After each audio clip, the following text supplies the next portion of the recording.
Radio Cayman studio. For the record. For the record. For the record. Hear from your government officials, independents, and the opposition on issues that matter to you. For the record. Engage in an open dialogue between residents and lawmakers. For the record. For the record. For the record.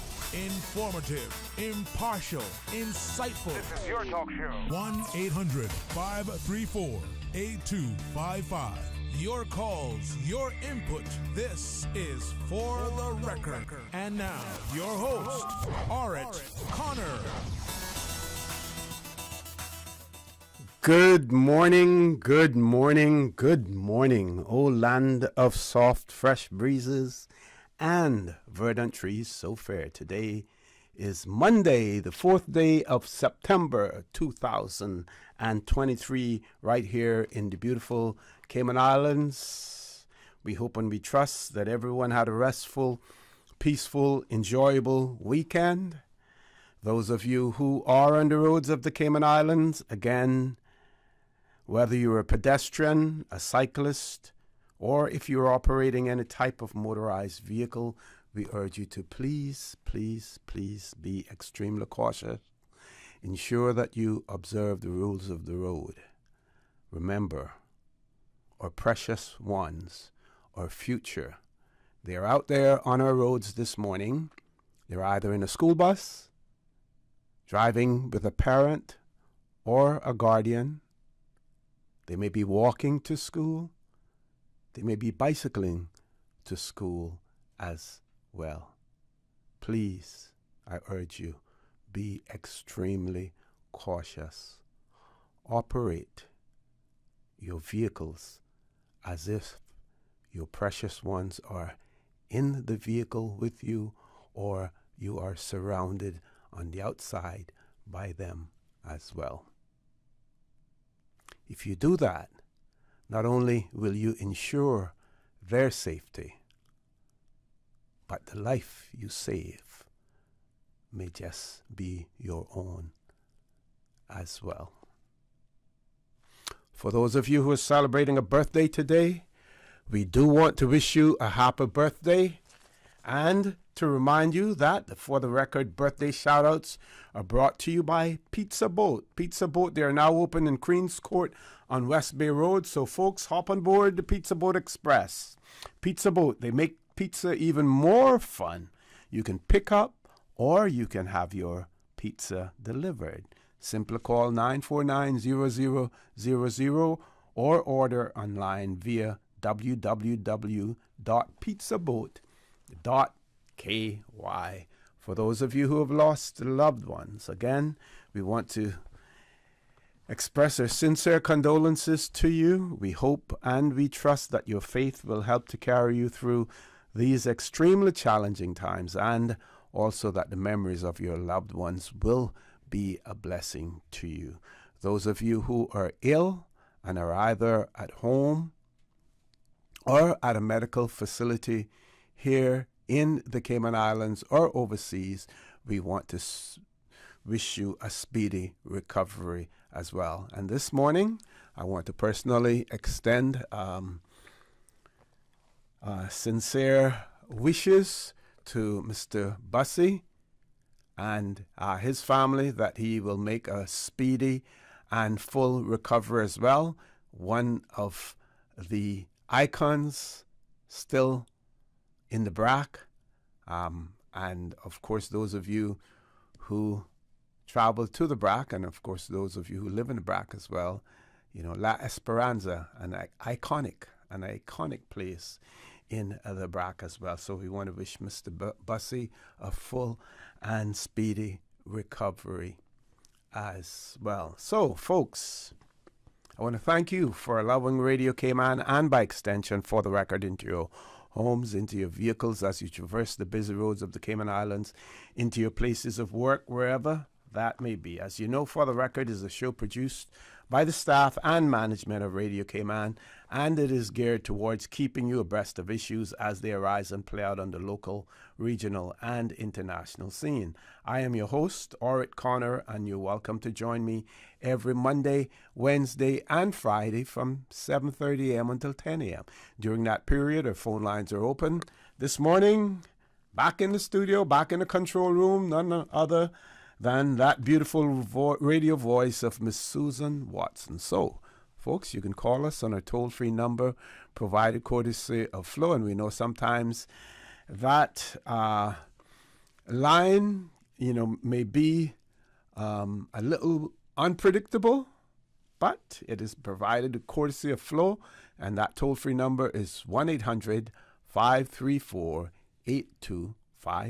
You can also call us on 949-8037 and 949-6990. Email us at fortherecord, one word, fortherecord at candw.ky. WhatsApp us 925-3261. We can also take phone calls on that number as well. Only one call at a time. You can follow us on YouTube. You do that simply by subscribing to Radio Cayman.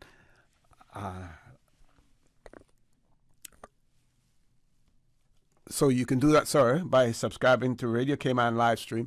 And, of course, you can follow us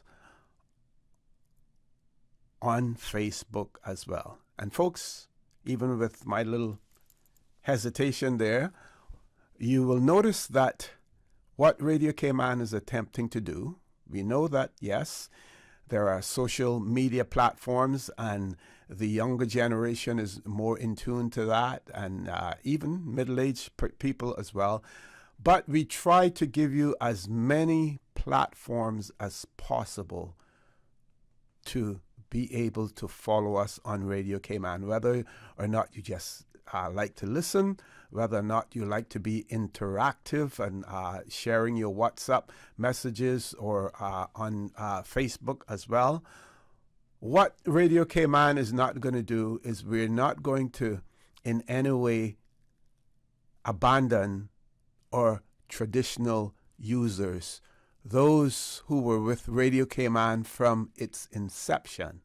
And at the same time, Radio Cayman is striving to ensure that it is either ahead of the game or is along with the game when it comes to new platforms for our listeners and our viewers, and to be able to have you interact as well. So that is why, we have so many different ways of you being able to connect with Radio Cayman as well. And here at Radio Cayman, management and staff, they're extremely proud of the efforts that they make to ensure that the people of the Cayman Islands continue to be informed, continue to be provided with genuine news, not necessarily sensational news, but genuine news that we know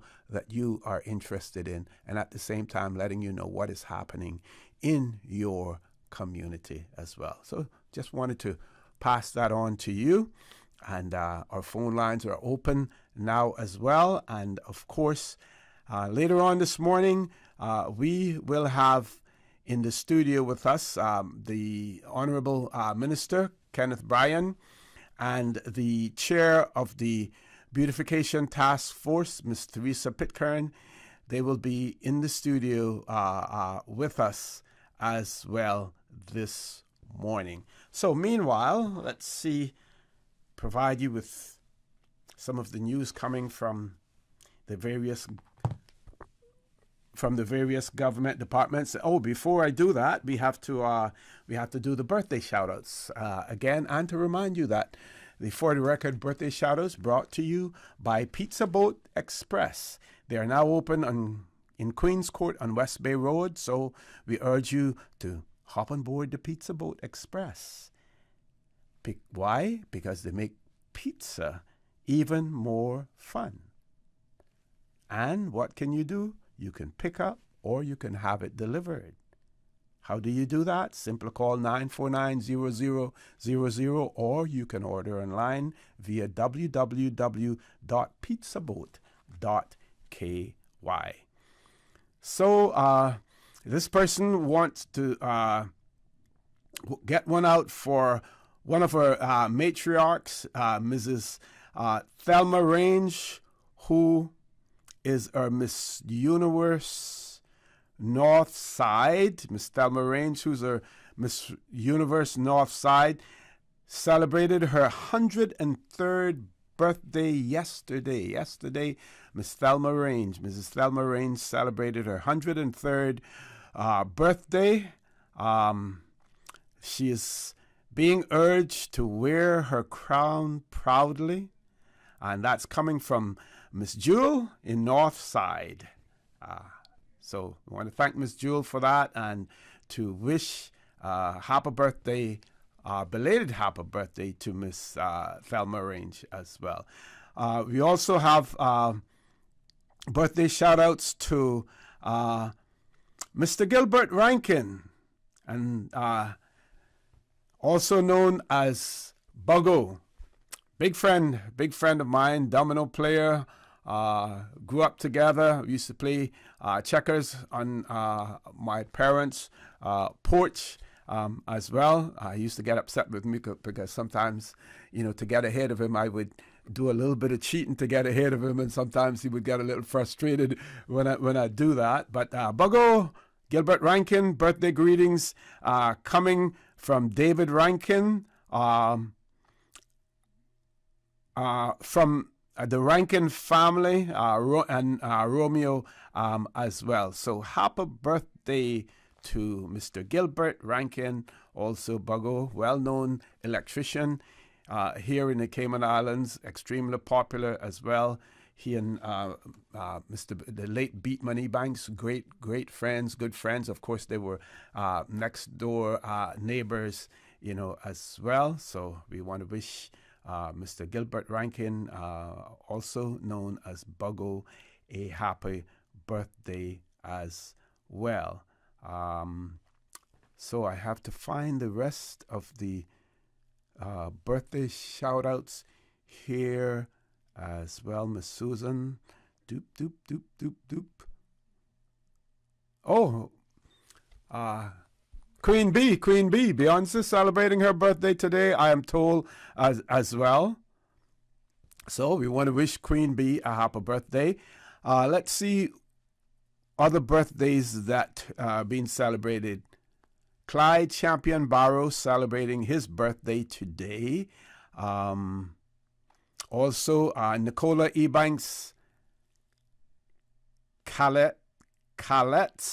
I hope I'm pronouncing that right. And Nicola Ebank Calletts also celebrating a birthday today. Yesterday, we saw Sharon Chuck celebrating her birthday, and Janice Tatum also celebrated her birthday yesterday. Any more here? Let's see. Do we have any more? Ho, ho, ho. Yes. John Henry Ebanks celebrating his birthday tomorrow, the 5th of September as well. And Miss Blondie Uzel celebrating her Uzel, celebrate. I hope I'm pronouncing that right. She's gonna kill me. One of my former colleagues at Immigration, Barrington Reed, also celebrating her birthday today. Miss Blondie was a former colleague of mine at Immigration as well. Blondie Usley celebrating her birthday today. John Henry Ebanks, only yesterday, talking to Ned Solomon about you. Ned called me yesterday. He's down from the back for a few days, and the suggestion was that we need to get together and go out for and have lunch together and sit around and chat. So tomorrow might be a great day to do that if that can be arranged. But we want to give John Henry a happy birthday greeting in advance tomorrow. And Miss Blondie, we know that you're probably listening as well. Any comments? Just pen me a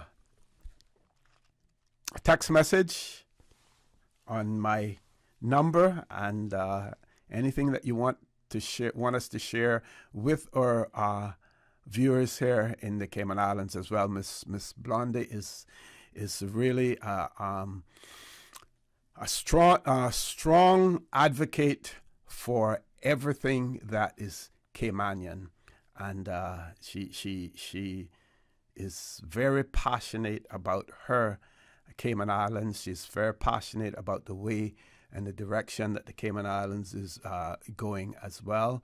And we want to applaud her for that. And we say to you, keep the struggle going. Keep the struggle going as well. Folks, we're going to take our first commercial break. Please stay tuned for the record. We'll be back shortly.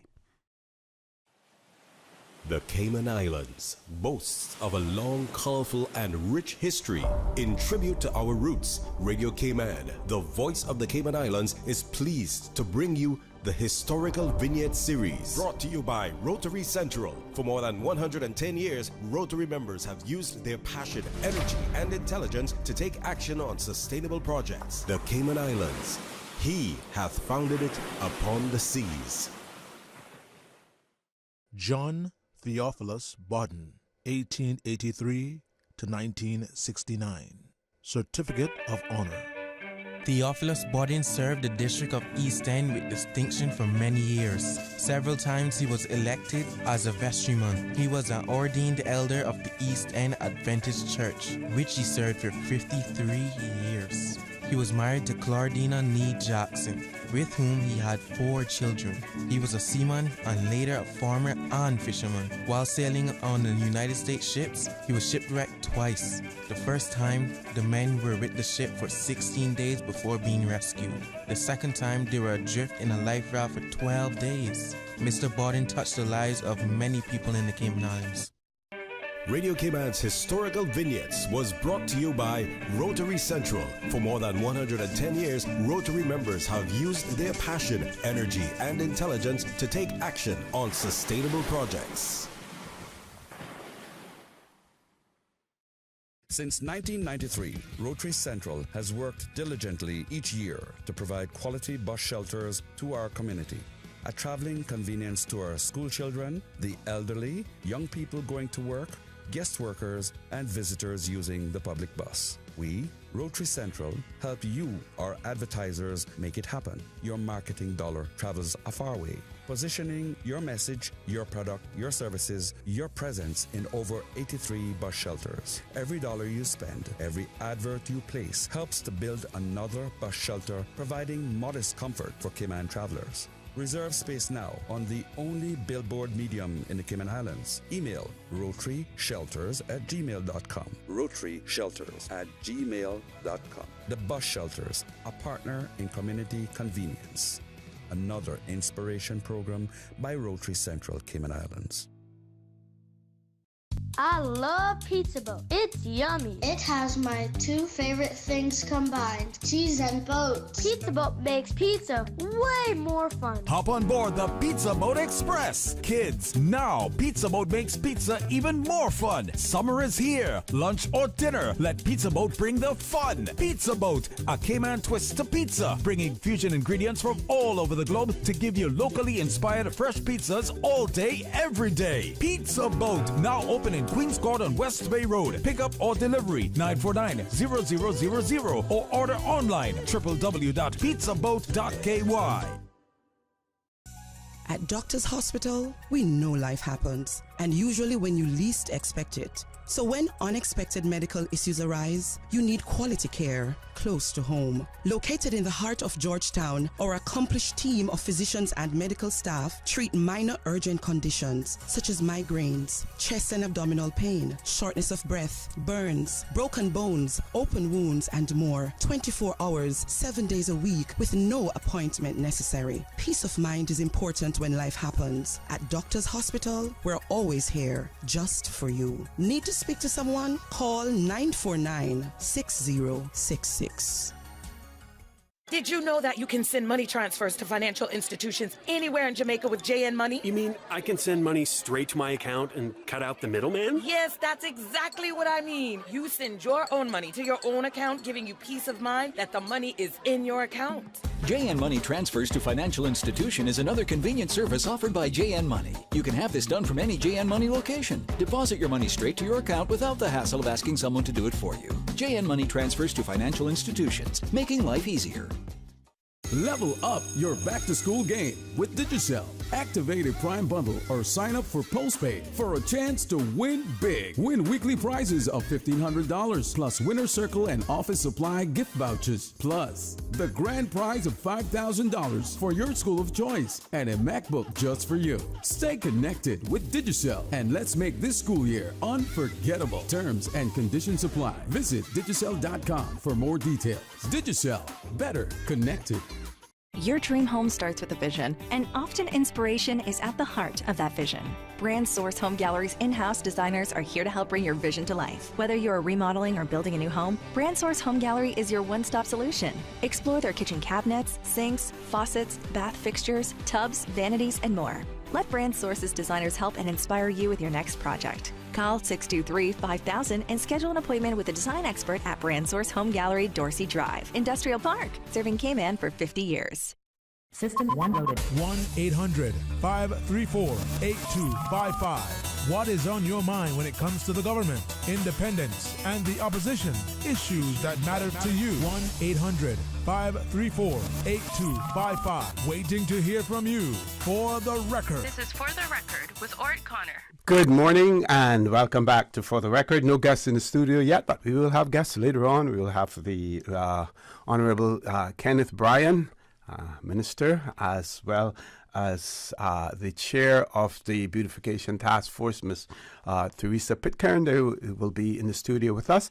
I just want to go back over the birthday shout-outs. So we had the birthday shout-outs going out to Mr. Gilbert Rankin, also known as Buggo. But we also have to give a big birthday shout-out also to David Rankin, who's celebrating a birthday as well. So I wanted to clarify that as well. I am told that we have a caller. Before we grab that caller, though, I just want to send to share this reminder with our listening audience, and this was coming from the Department of Education Services, and it has to do with the meal management system. And the Ministry of Education advises parents that the public school meal management system has been updated for the 2023-2024 academic school year. So to use the system, parents may sign up with a valid email address via MySchoolPOS, MySchoolPOS.com. Repeat that one more time. MySchoolPOS.com. It says once registered, parents should email schoolmeals@gov.ky to inform the public schools meals program team so that so that they can link their child or the ward of that person to their account. And if you have any further inquiries or you require any further assistance, you can contact the public schools meals program team at schoolmeals@gov.ky. So wanted to share that with you. Let's go to the phone lines. Caller, good morning. Welcome to For the Record. Good morning, Wesley. How are you doing today? Good morning. I am fine. How are you? Great, thank you. Yeah, beautiful day again in paradise, as most of the world calls it. Yes. Just two quick things. I heard Minister Bryan is coming on soon. I just wanted to leave a word or a suggestion for him. Well, two. One is that the tourism workers are critical to the islands, of course. But we need some unity. We need some communication. It would be nice if a public meeting was held, especially to prepare for the season coming up in a couple of months, Mm-hmm. Get everybody in the same vibe. Lots of things are happening, you know what I mean? And of course, there's also... Should it all be done, at once, or should it be done by sectors? Let's say for the transport work, those involved in transport, those involved in the service industry, those involved in the dive and the water sports industry. Should it be done in sectors as opposed to having everyone there at the same time? Any suggestions on that? That's a good idea. Why instead of just one or two people attending a town hall meeting, why not have the Department of Tourism and the Ministry host an all-day or even a 2-day sort of forum retreat type of thing where, you invite them in. But anyway, regardless, however they do it, there's a lot of need for interaction and work, hiring and all that. There's a high turnover in that industry with locals and permit holders alike. And there are more and more hotels and restaurants being built, which is great, right? But this time of the year, September, October, November, I see as a time when training should and could be held, especially for those young people. Fucking asshole. Battery. That's okay. Caller, you still with us?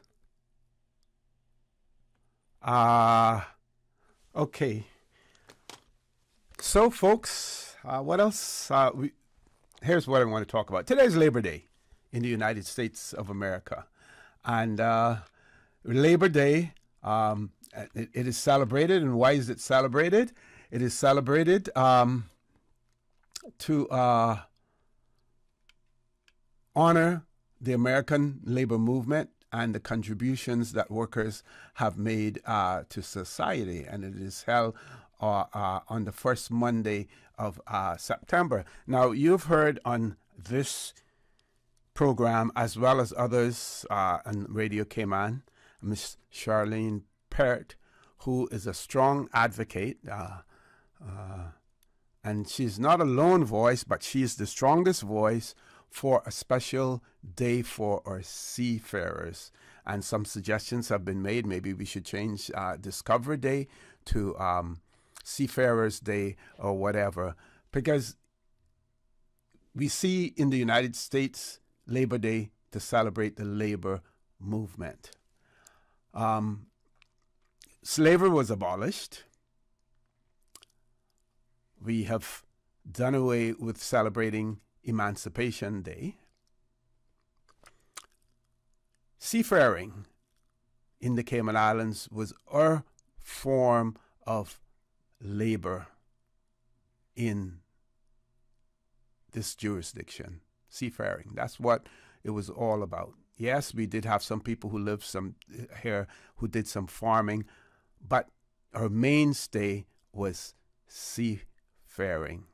So again, to champion Miss Charlene Pert's cause and the cause of many others as well, we continue to urge the powers that be to institute a special day for our seafarers. Celebrate our labor movement here in the Cayman Islands. Because, you know something?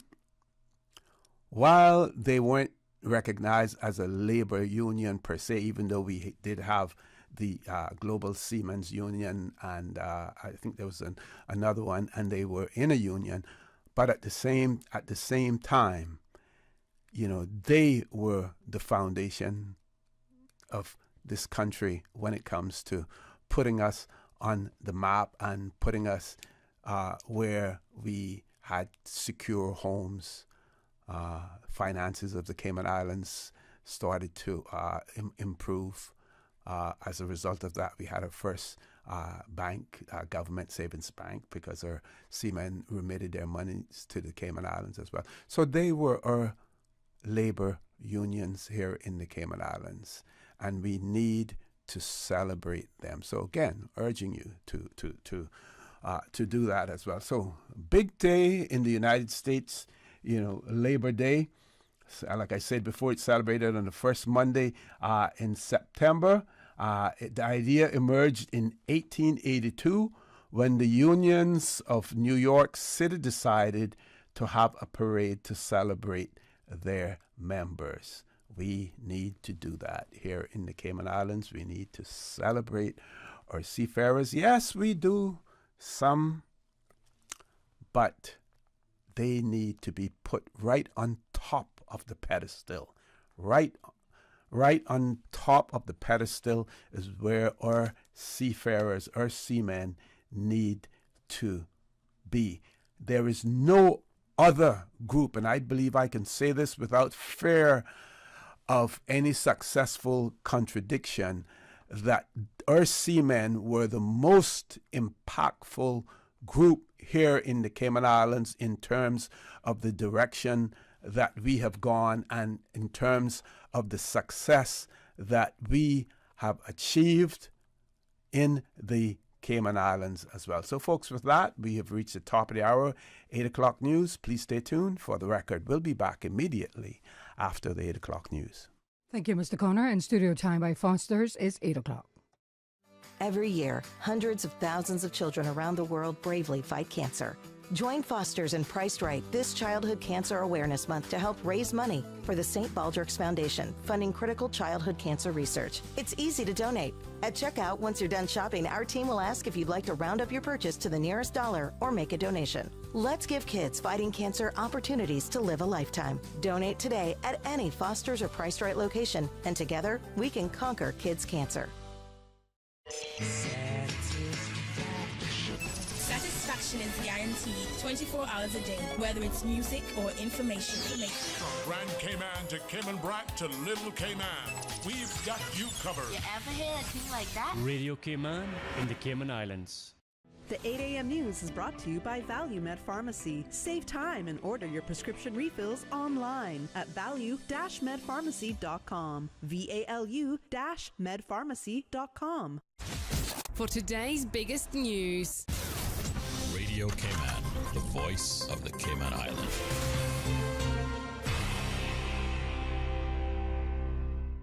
With your latest news, I'm Carsley Fuller. Sir John A. Comer Primary will reopen its doors today after the closure Friday due to an electrical issue. Department of Education Services Acting Director Elroy Bryan expressed gratitude to the Caribbean Utilities Company, the Building Control Unit, and the Public Works Department for their prompt response and efforts in resolving the issue. He also thanked the school community for its cooperation. Workforce Opportunities and Residency Cayman wishes to advise the public of two key updates for customers using their work permit applications. Cayman's April Cummings has more. Customers are reminded to take special care when completing applications form to ensure their email address is entered correctly. Before, the work permit system known as MISS generated letters using historically stored information. But in an effort to streamline the process and ensure accuracy, all correspondence going forward will be sent out via the information provided on the most up-to-date application. So the public is being asked to make sure that the information on each application is correct before submitting it. The department is also increasing its efforts to reduce paper and become more environmentally friendly. So effective today, all temporary work permit documents will be scanned and returned to the customer while they wait. Once scanned, the customer can then proceed to the customer care agent where they can make payment and get a receipt. This new procedure will be piloted in the Grand Cayman office and only with temporary work permits because they are the most frequently submitted type of applications. Once the trial period is over, and if successful, the service will encompass scanning all other types of applications. More information will be provided to the public with regard to expanding this service to other applications in the future. If you have questions, you can contact customer care. The email is worc@gov.ky or the call center at 945-9672. There is also a toll-free number, 1-800-534-9672. April Cummings, Radio Cayman News. And every month, the National Weather Service sends out a report which breaks down some of the more interesting weather events over the last few months and tees up what's to come. Looking at the previous June to August period, the average temperature was 86.9 degrees Fahrenheit, which was 1.7 degrees above the climatological average. August's average temperature was 87.6 degrees. According to the report, rainfall totals saw 16.7 inches falling between June and August. There was 12 inches of rainfall in August alone, up significantly from the climatological average of 5.7 inches. So what can we expect in the September to November period? The usual frequent heavy showers. However, forecasters say the moderate to strong El Nino in the Pacific may dampen rainfall frequency and tropical cyclone intensity. Sea surface temperatures should remain well above average, continuing to, quote, amplify heat stress in the Caribbean through October by increasing temperatures and humidity. There is moderate heat impact potential for September to November when Cayman will transition to the dry season. Looking at precipitation, between 19 and 25 inches of rain typically fall during this time. with this year's forecast calling for a 40% chance of below the normal rainfall average. In terms of heat, there is a 55% probability of above average temperatures for the stretch. The average temperature is usually about 83 degrees. Now with a check of international news, here's the BBC, which will take us out of the newscast. I'm Karsley Fuller. BBC News with Debbie Russ. Israeli forces have entered the Jenin refugee camp in the West Bank for the first time since a deadly raid in July triggered Palestinian unrest. Videos on social media show Israeli military vehicles in the narrow alleys of Jenin refugee camp. President Erdogan of Turkey is meeting President Putin in Russia to try to revive the deal which guaranteed grain exports from Ukraine's ports. Turkey has said it's hopeful a new agreement can be made. Ukraine has suffered what it called a massive drone strike against the port of Ismail on the river Danube, with a number of warehouses damaged. On Sunday, Russian drones hit the nearby port of Reni. The leader of the coup in Gabon has said there needs to be fundamental change in the country after being sworn in as interim president. General Brice Oligui Nguema overthrew the veteran leader Ali Bongo. Scientists have warned that invasive species contribute to 60% of animal and plant extinctions worldwide. In a report for a UN panel, they said these invaders were destroying forests and crops.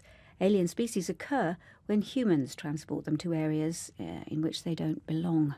BBC News. The 8 a.m. news is brought to you by ValueMed Pharmacy. Save time and order your prescription refills online at value-medpharmacy.com. VALU-medpharmacy.com. Now, more than ever, supporting your immune system is crucial to helping your body fight off illnesses like the common cold, the flu, and COVID-19. At ValueMed Pharmacy on Walkers Road and in Buttontown, we carry all the essential vitamins and minerals to help support your immune system and improve your overall health. Some of our top immunity support picks are vitamin C, vitamin D, zinc, elderberry, and quercetin are the popular 7-in-1 immunity support. Our pharmacists are always on hand to help guide you and answer any questions. Visit ValueMed Pharmacy on Walkers Road or Buttontown. Live happy, live healthy with ValueMed Pharmacy.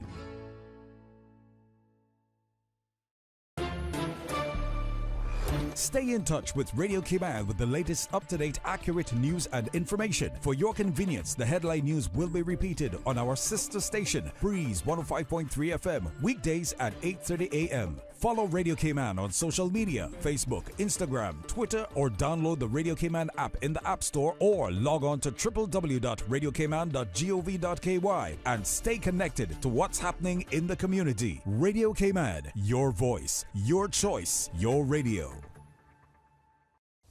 With the heat rising and temps flurrying, it's time to pull into Jose's Rubis, where you can buy 2 1-liter bottles of Aquafina water for only $3. Don't miss your chance to share the love during the Rubis Pure Summer Times 2 promotion. Each time you top up your tank with $25 of merchandise or from our 24-hour food mart or with your car's favorite fuel, you earn another stamp. Collect 6 stamps and you are entered to win $5,000 for you and $5,000 for someone you love.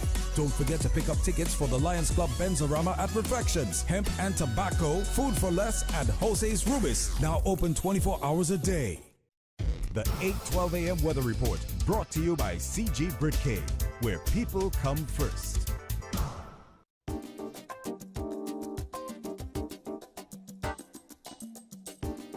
Good morning. Let's take a look at the latest weather report. Current temperature is 84 degrees. Relative humidity is 90%. The barometric pressure is 29.85 inches and steady. The wind is out of the east at 4 knots. Overnight low temperature was 79 degrees. Synopsis indicate isolated showers and some thunderstorms expected to linger as a tropical wave currently west of the Cayman area continues to drift west. Light winds and slight seas are also expected over the next 24 hours due to a weak pressure gradient across the Caribbean. Radar images show scattered showers in and around the Cayman area, moving towards the west. The Cayman Islands National Weather Service is monitoring a strong tropical wave that has the potential for development. This system poses no immediate threat to the Cayman Islands. For further information, you can visit www.nhc.noaa.gov. Now, the forecast for the Cayman Islands for today, calling for partly cloudy skies with a 40% chance of showers. Temperatures will rise to the low 90s with a heat index of 105 degrees Fahrenheit. Winds will be southeast at 5 to 10 knots, and seas will be smooth with wave heights of less than 2 feet. Pretty much the scene for tonight, partly cloudy to cloudy skies with a 40% chance of late night showers and some thunder, and temperatures falling to the low 80s tonight. Winds will be east to northeast, 5 to 10 knots, and seas will be slight with wave heights of 1 to 3 feet. We're presently at a low tide, and the next high tide will be this afternoon at 1:15. Low tide again tonight at 7:31. The sun will set this evening at 6:36 and will rise tomorrow morning at 12 minutes after 6. And the outlook is calling for a decrease in cloudiness and showers expected from tomorrow morning as a tropical wave drifts further west of the Cayman area on weekends. That's the very latest on your weather report. Take some advice from your Aunt Angie. If you want to go scuba diving on your vacation, don't bedazzle your wetsuit. And you think you look great, but what you don't realize is that you look like a shiny, scaly fish. And it won't take long for a shark to notice you. Next thing you know, you're busting out every karate move you got. But if you're smart, you'll have CG medical insurance and get airlifted out to the closest hospital. Get coverage for emergency evacuations. CG Britcay. Good like that. All benefits are subject to policy provisions, including eligibility at the time of service. The 8:12 a.m. weather report brought to you by CG Britcay, where people come first. During these unprecedented times, Radio Cayman, the voice of the Cayman Islands, is pleased to bring you the Cayman Strong Series. The Cayman Strong Series is brought to you by OnCourse Cayman. Visit oncourse.ky to view a full list of wellness services and their qualified team. OnCourse Cayman, health, wellness, and happiness.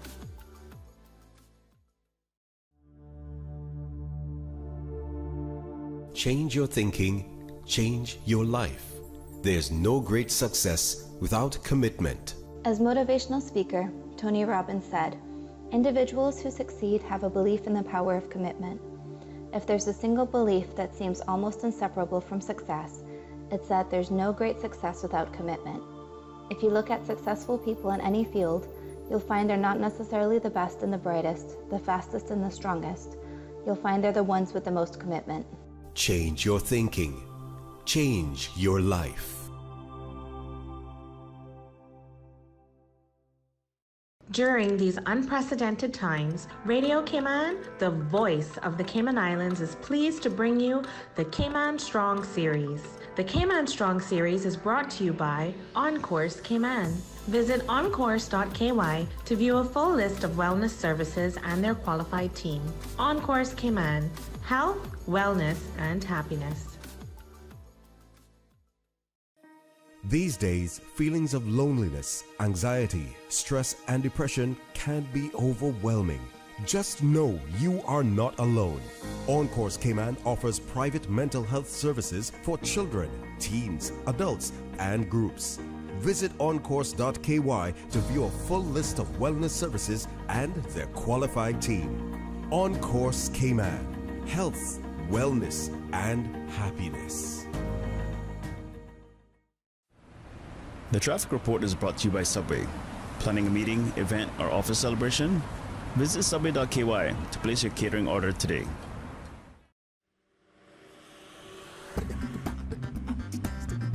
Good morning. Let's take a look at traffic. Traffic is heavy on the Linford Pearson Highway. Delays expected as you're heading down to Georgetown. Coming off of Bobby Thompson Way, steady traffic, and continuing on to Huldah Avenue. Traffic coming off of the Linford Pearson Highway on Agnes Way is congested. And as we look to downtown Georgetown on Edward Street, traffic is moving along pretty good. Out of Georgetown on Shedden Road, traffic flowing at a good pace. Steady traffic on Cool Road heading to Georgetown. And as we look to the West Bay 4-way stop, it's flowing pretty good. And traffic on Godfrey Dixon Way and Eastern Avenue is flowing moderately in both directions. And Owen Roberts Drive, light to moderate traffic flow. That's what's happening in the roads. Join us again at about 10 minutes after 12 o'clock. We'll give you another traffic report. It's game time, Subway fans. We're upping our sub game with the all-new Subway Series menu, an all-star lineup of 6 delicious recipes. Just order by name or number and we'll do the rest. Whether you're catching a quick lunch or just need a tasty victory, the Subway Series menu is coming in clutch. Subway Series, easy to order, hard to resist. Try it today, only at Subway. Eat fresh. The traffic report is brought to you by Subway. Planning a meeting, event, or office celebration? Visit subway.ky to place your catering order today.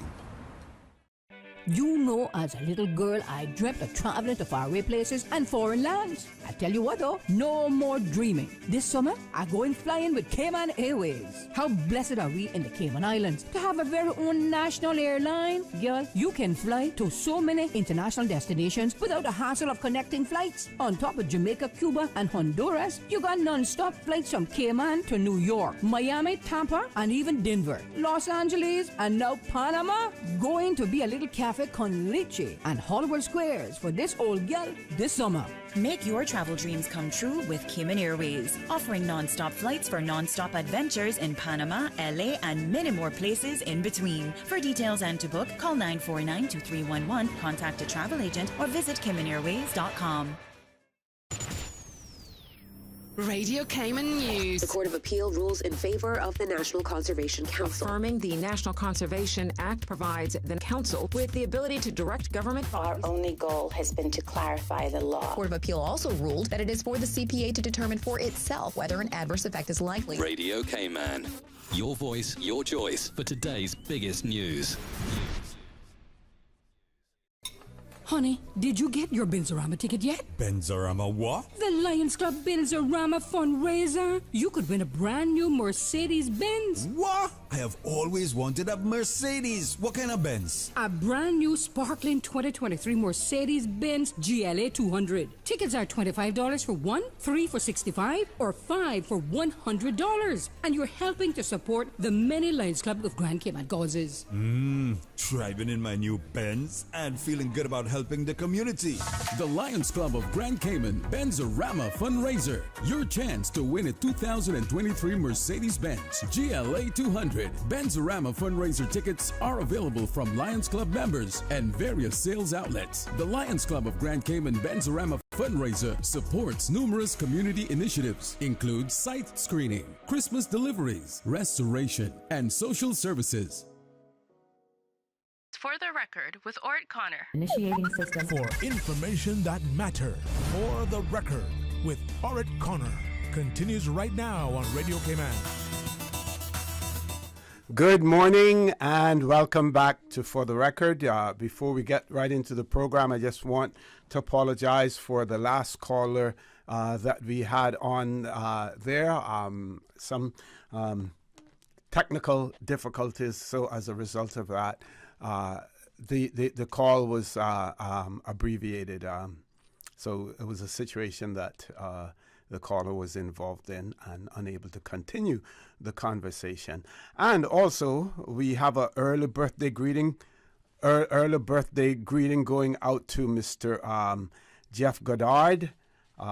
He's celebrating his birthday tomorrow, September the 5th. And a happy belated birthday greetings going out to Mr. Thomas A.E. Banks, and they're coming from Tommy and all of his cousins as well. So we have advanced birthday greetings to Mr. Jeff Goddard, who's celebrating his birthday tomorrow, and belated happy birthday greetings to Mr. Thomas A.E. Banks. And they're all coming from Tommy and all of his cousins as well. So, folks, it is my pleasure to have in the studio, and I told you earlier that our guest in the studio would be the Honorable Kenneth Bryan, Minister with responsibility for tourism and ports, and the chair of the Beautification Task Force, Miss Theresa Pitcairn. They're both in the studio with us. So, folks, good morning. Welcome back to For the Record. Good morning, OC. Morning. It's a pleasure to be on here today to talk about a very, very, very important topic for our beloved country, and that is the beauty of it. and the cleanliness of it. I am here with my chairman for the Beautification Task Force to speak about where we are as a nation in respect to cleanliness and how we keep our country in the state of our forefathers have given it to us. And unfortunately, to talk about some of the unfortunate habits that have developed over the last few decades and our intention to change the culture and the narrative and the direction upon which we're going. Our intention here today is to talk about the recommendations that have been developed by the Beautification Task Force Committee, which is very well led by the chairperson, Ms. Theresa Pitcairn, and we'll be speaking about some of the recommendations that are coming up for government changes by way of legislation and regulation and attitude. I'm honored to be the minister involved, but I must say most credit must go to Ms. Heather Bodden, my parliamentary secretary, better known as a junior minister. Most people know how dedicated she is in respect to cleanliness, and it's so appropriately under the Ministry of Tourism because the state of our islands has a serious effect on our success of our tourism product. But more importantly than the tourism product, who we are as Caymanians should be a top priority. So I'll stop there because I can continue talking, but to allow the chairman to do her opening remarks. Steve, go right ahead. Yeah. So thank you very much, OC. Thank you very much, Honorable Minister Bryan. Although, because he's my junior, I'll always refer to him fondly as Kenneth when he sees a text coming up. I appreciate that. Yeah, and he's kind enough and gracious enough not to take offense. This morning I'm wearing a different hat. Normally I'm here having conversations with you and the doc about issues concerning our economy, socioeconomics, and that sort of thing. Mm-hmm. But this morning, this too is something that is close to my heart. I've observed Heather over the years. She and I first worked as colleagues when we were chairing the Miss Cayman Islands Committee. That's how long we go back, centuries ago. And she has always been someone, as the minister rightly says, that championed this particular issue. The hope is that we educate the community about the importance of developing a culture that is anti-littering and stuff like that. Thus far, we have been engaging different partners with different government bodies, such as the Department of Health. Richard Sims has been amazing. He's always supportive. We have a committee that used to meet quite regularly when we were setting this up. Mm-hmm. And what we did initially, because no one really appreciated how mammoth this responsibility would have been. It was a huge task. When we sat back and discovered the areas that are involved and stuff like that, I ended up developing 5 separate committees on the committee that was established. Yeah. So we had to. Yeah. So we had a committee looking at the laws that actually affect littering, and that's one of the concerns that we have. We have to now go about engaging our Solicitor General, and we've written to them. The hope is that they will engage with us as partners as well to review a number of the laws, which I will touch on, to bring them in alignment. Because you will see that some laws, for example, you have an enforcement penalty of $100, some $500, some as low as $25. So we looked at the legislation that impact litter.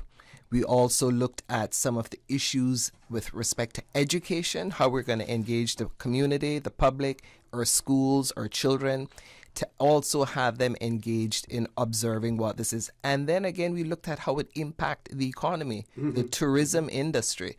So we had separate bodies or subcommittees identifying the concerns and later submitted a report to the minister, who I believe shared it with cabinet. I understand now that you guys have the kind of support that we need to actually move this forward. So you will have seen that a number of persons have been on the talk show trying to push the agenda that we've started. And I'm going to give the civil servants a plug as well before I forget, because the usual adage is that members of the civil service are lazy, unreliable, and so on. That's never been my experience working with this ministry. I've worked primarily with Mona and her team, Marjorie. Those two ladies come to mind. When I worked on the Labor Appeals Tribunal, I worked with some of the most efficient persons that they have on the ground. So in as much as we give the members of the civil servants a tough time, I have to say that my experience has been a positive one.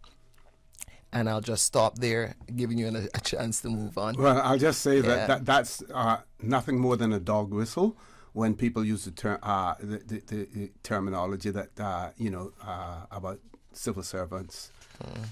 It really is just like I personally believe that it's a dog whistle when people talk about Caymanians being lazy and Caymanians don't hold down a job and everything else.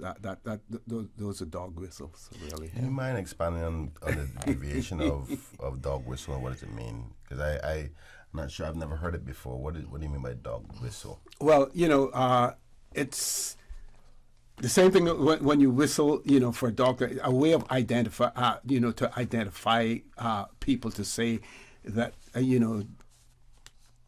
this, to alert people to something, to say this is what it is. I'll go into it a little deeper for you in a second. Yeah. And it's pejorative. It's pejorative. Yes. All right. So OC, you would have, like my colleague has said, you've seen where we're pushing very hard on public service announcements and meetings in the media, in the news. You've seen signs all over the country. And there's a concerted effort. Our marketing campaign started August the 1st. But one thing we know and why we're talking on the radio is to educate and to get feedback as well as involvement. So the question is, what can you do as a citizen, as a resident, and as a visitor, just in case there's any visitors listening, to do your part with beautification and keeping this country clean?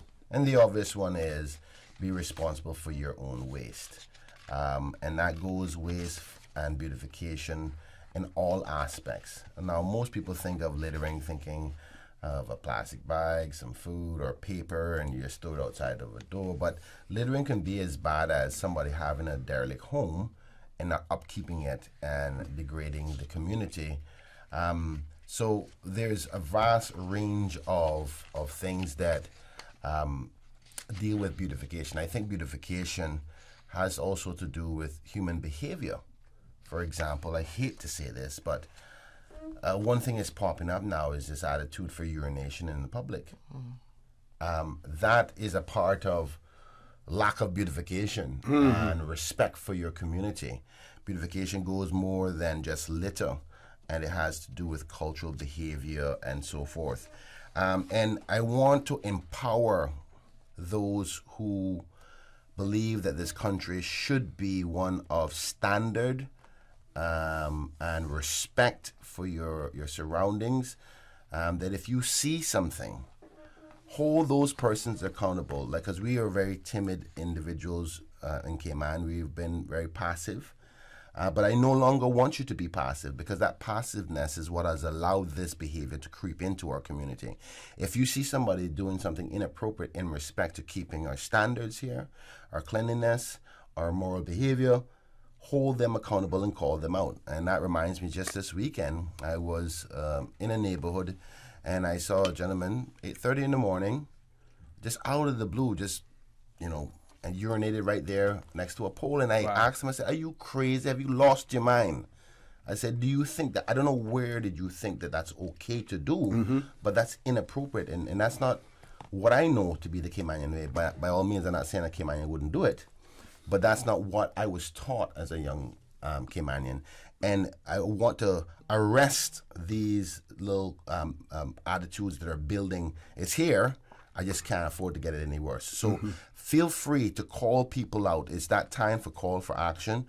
Obviously, in respect to any littering itself, it is a crime in the Cayman Islands, and you can call the police, and you can also call the Department of Environment to report crimes. In a world of technology today, use your phone, video people, take pictures, and report them. Social media is one of the biggest tools that we're using now, and we all have to be police in this respect. I'll hold up there for a little bit to talk about how the law works, but I know we got to go to a break, but I want to pass it over to the chairman to talk about these different types of laws and what people are allowed to do and not allowed to do. Okay, anything you want to say before we take the break? Yeah. Okay, folks, we're going to take a commercial break. Please stay tuned. For those of you who are just joining us, in the studio with me, Honorable Kenneth Bryan, Minister responsible for tourism and ports, and the chair of the Cayman Islands Beautification Task Force, Miss Theresa Pitcairn. Please stay tuned. For the record, we'll be back shortly.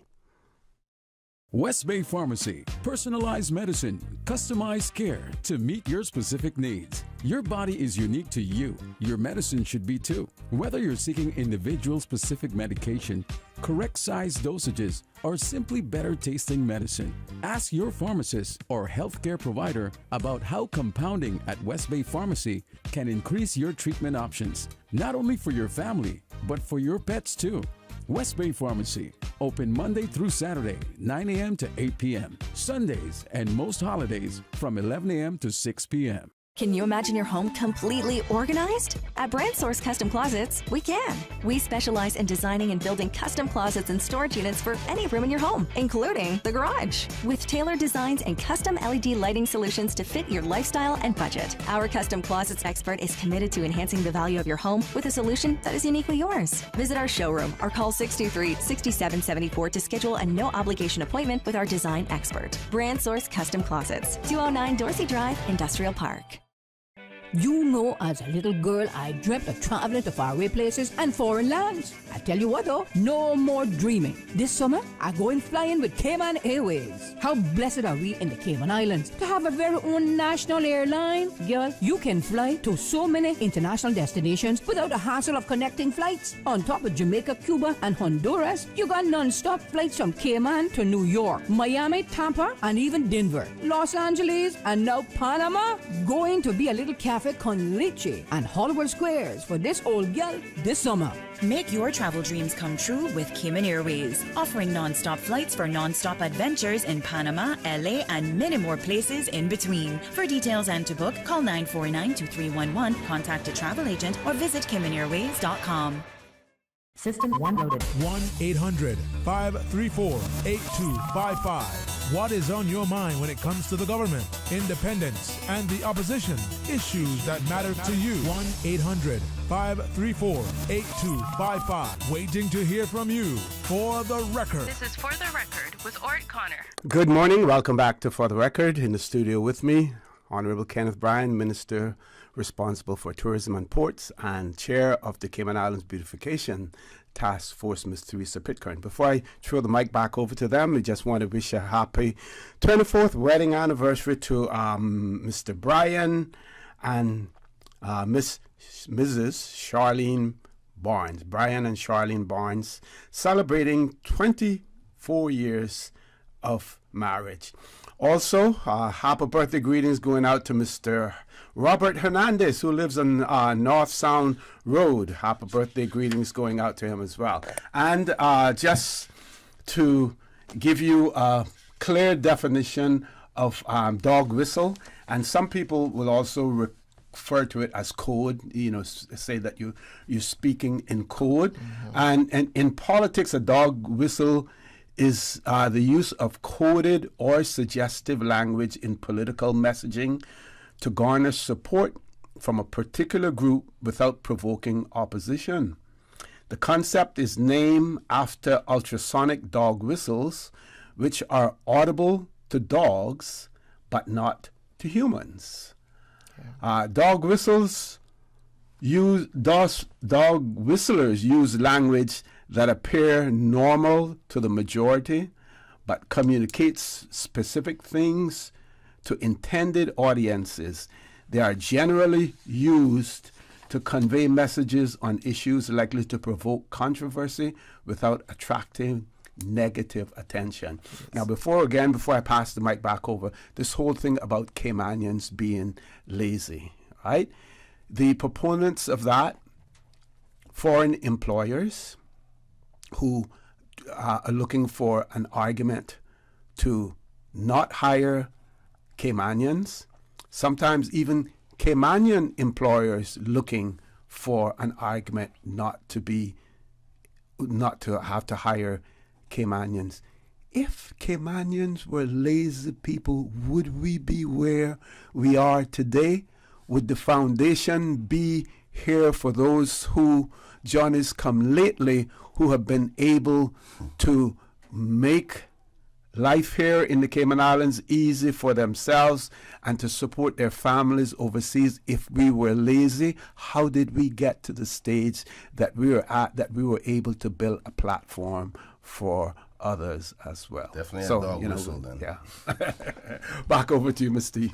Yeah, I'll also just make a brief comment, segued from what the minister was saying. Someone just pinged me and said, when was the last time we had a look at the governor's beach? And they talk about 200, 300 people are there on a regular basis, and you don't have toilets, adequate toilets that are there.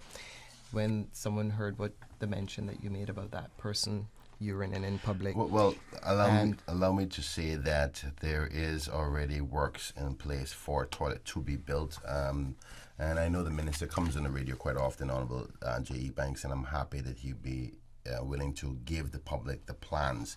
But there will be an installation of a bathroom at that location. It just probably hasn't said so before because I'm aware of it due to the budget process. Sorry, go ahead. So as I started to say, we had a look at a number of legislation, and I don't want to spend too much time on that because that's just eating up the oxygen. But some of the ones that we looked at included the Public Health Act, the Litter Law, Traffic Act, the Penal Code, Public Lands Law, which, by the way, I communicated with the Public Lands Commission yesterday, inviting them to partner with us on a number of things that we were trying to do with setting up signs and stuff like that throughout the island and on Little Cayman and Cayman Brac as well. And there's the enforcement with one of the areas of concern that I'd like to focus on when I have the opportunity is also the Immigration Act, because what we want to do is to ensure that, when folks come on island, they're aware of the responsibilities involved. Yeah, you get it, you're shaking your and that will take some time to do, but that is one of the areas that we want to look at. In fact, we wrote to the Solicitor General. They will probably be receiving a further letter today discussing the need to have this kind of conversation, having partnership to talk about it. But as I said at the beginning, one of the issue is enforcement, and I'll touch on that a little bit after I just go through this briefly. When you look at the Public Health Act, for example, one of the recommendations we were making is that it can be amended so that if you see a vehicle that is located on any premises that is currently under suspension by the traffic law, for example, because the two aren't aligned and have become a statutory nuisance, because under the Public Health Act, that is something that you can actually enforce and address. You have the courts having authority to do something about that once you raise the issue. And so if it's a statutory nuisance in accordance with the Public Health Act, I intend to meet with the minister this week. Heather and I are planning on meeting with her. As the minister rightly said, they've been busy dealing with financial issues. And what you want to do is to have the Chief Environmental Health Officer issue what is called an abatement notice. Now, the intention with something like that is to do something consistent right across all of this legislation, so that there is one thing, we know what it is, we know what it takes to end. So there's be one policy to deal with that. Now, one of the concerns we talked about as well is because changing all of this legislation, it's time consuming. So we have to be very strategic with the sort of legislation that we want to change. What's the best way and the most effective way of getting these enforced? Under the litter law, we have things like derelict vehicle. There's a whole slew of things that you can look at. But again, there are a number of recommendations that we want to make. We want to change the fines. And I do believe that this was raised previously by Heather and the minister about fines now that are currently $500 a pop. People actually ignore it. And we have been told in person that what folks who are in breach will normally do, they go and they pay the fines, $500, and they continue with the breach. Why? They don't care. There's no enforcement, and they're not held accountable. Folks are even calling us and telling us about when people import vehicles, for example, and especially, and I don't want to sound as though I'm picking folks out by way of culture, but we tend to import a lot of the Japanese vehicles that are cheap, and we understand why people will do that. But we've now been told that one of the central reasons why there is the importation of these cars is because they want the parts. So it's not really something that they're doing just to enable people to get around and stuff like that. There's another agenda that is associated with that. So what we're trying to do, for example, with some of the legislative changes that we will recommend to the Solicitor General, is that you have persons, for example, under the Trade and Business Licensing Act. By the way, they've been working really brilliantly with us. Any policy that they are about to develop, they always include me, and we have the conversation, and we talk about ways in which you can go in partnership. That's great. Oh, it's been great. Yeah. And it's the same with the public lands inspector that's appointed under the Public Lands Act, the conservation audit. There's a whole slew of persons that currently have authority under different legislation.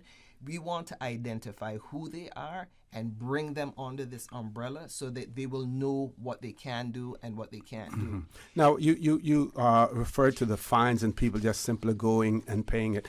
Yeah. Has any consideration been given to not only increase the fines, but the category of the offense? For instance, here in Cayman, traffic infractions are not really counted as criminal offenses, but in jurisdictions like Canada, for instance, and Japan, driving under the influence and things like that, they're not misdemeanor, they're felonious, they're felony acts. Yeah, and maybe we need to look into that. So rather than the person just simply going and paying the fine, it will also be reflected on their record.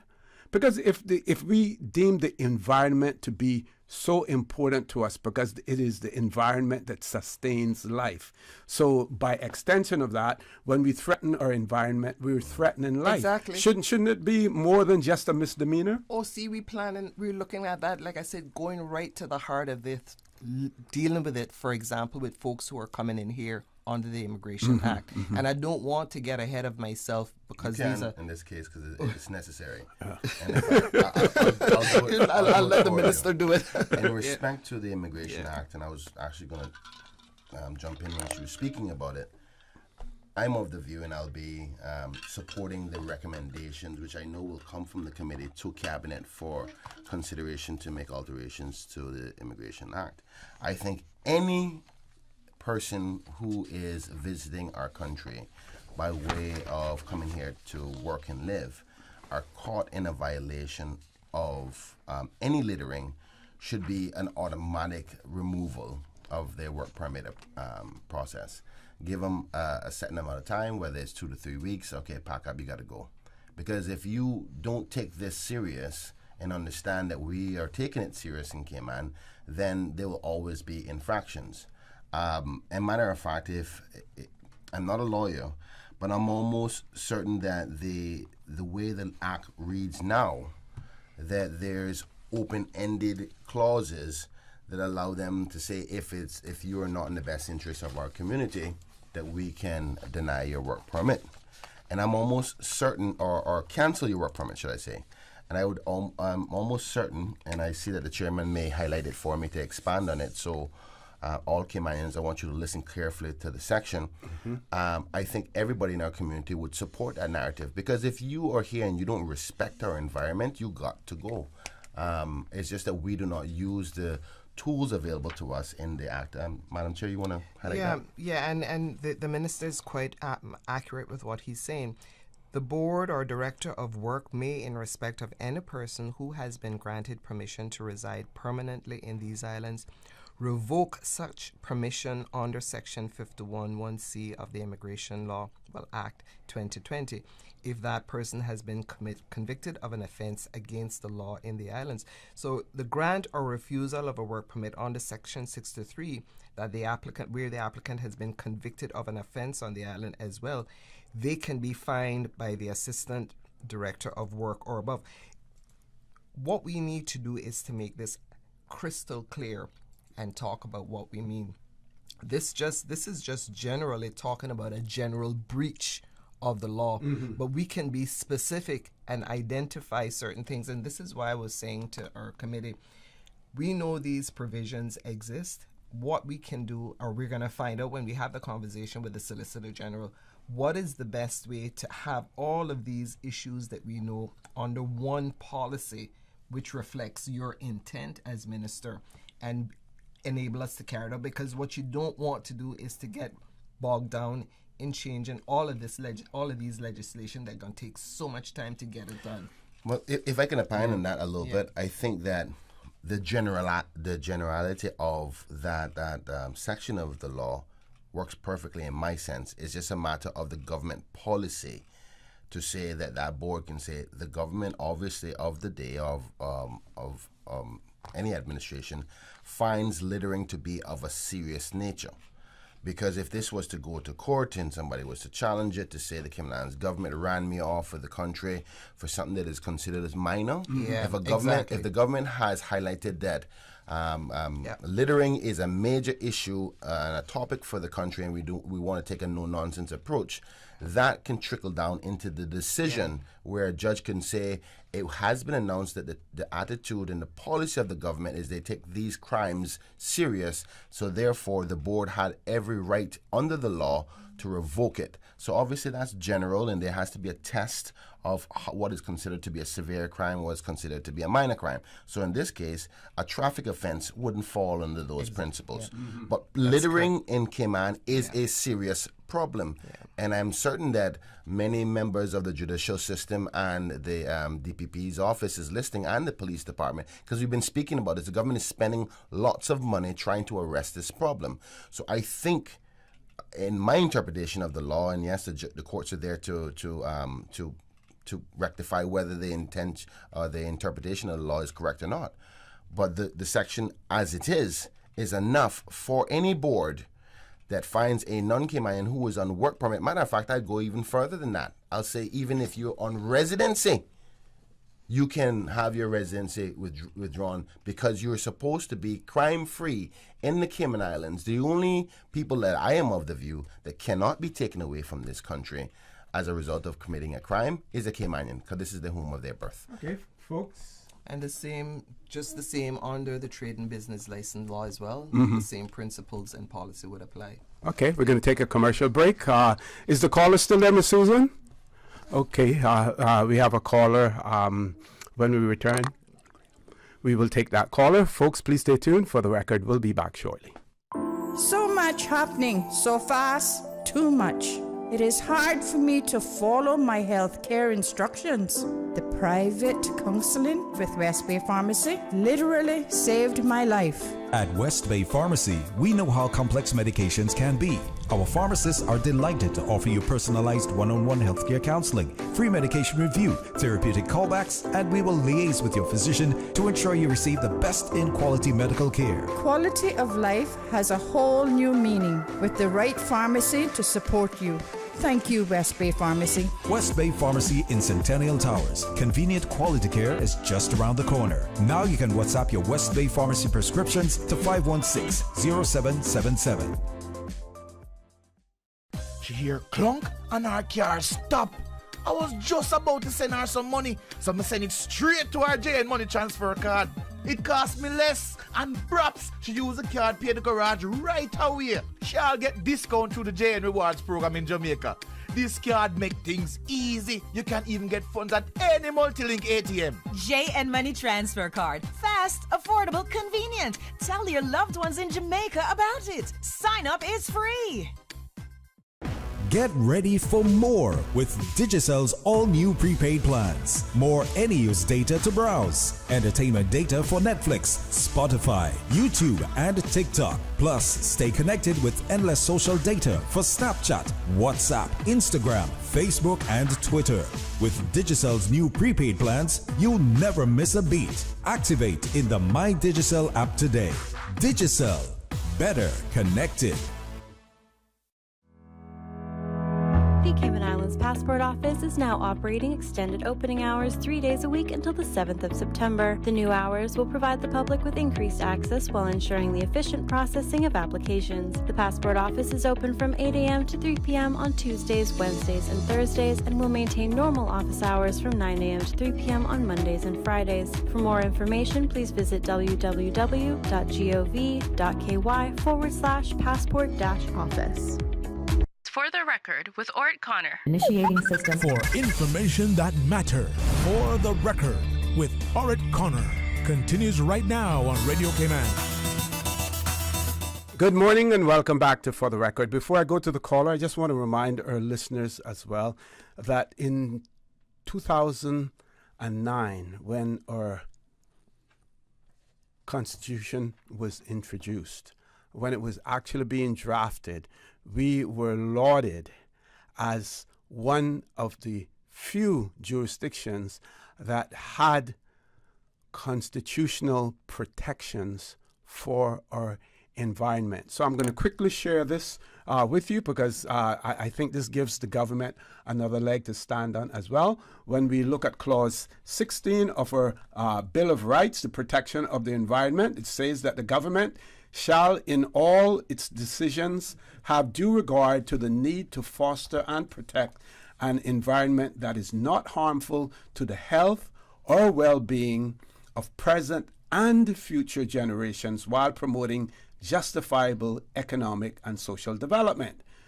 To this end, government should adopt reasonable legislative and other measures to protect the heritage and wildlife and the land and sea biodiversity of the Cayman Islands, that A, limit pollution and ecological degradation, B, promote conservation and biodiversity, and C, secure ecologically sustainable development and use of natural resources. Exactly. This should not just be in our Constitution to make us look good.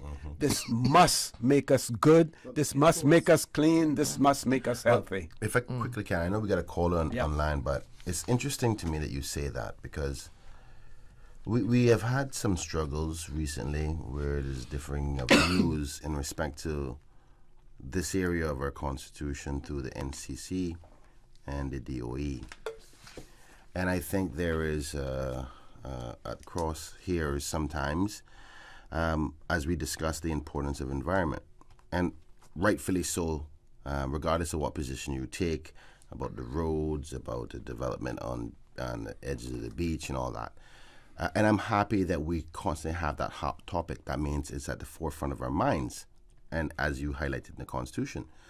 But while there's so much energy fighting on those things, like EIA for a road, I think there should be just as much energy from these entities about the cleanliness and the littering within the country, because they have a constitutional obligation, as they always use for other things like the road.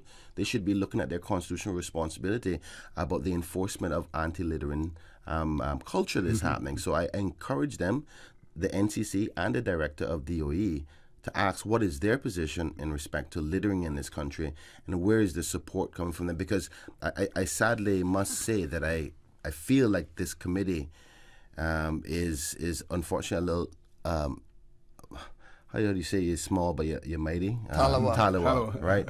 But they shouldn't have to be fighting up this hill so much by themselves. They're supposed to be having these types of entities backing them, putting the pressure on all entities to do so. So anyway, I'll drop that there and hear what the caller has to say. Okay, let's grab the caller. Caller, good morning. Welcome to For the Record.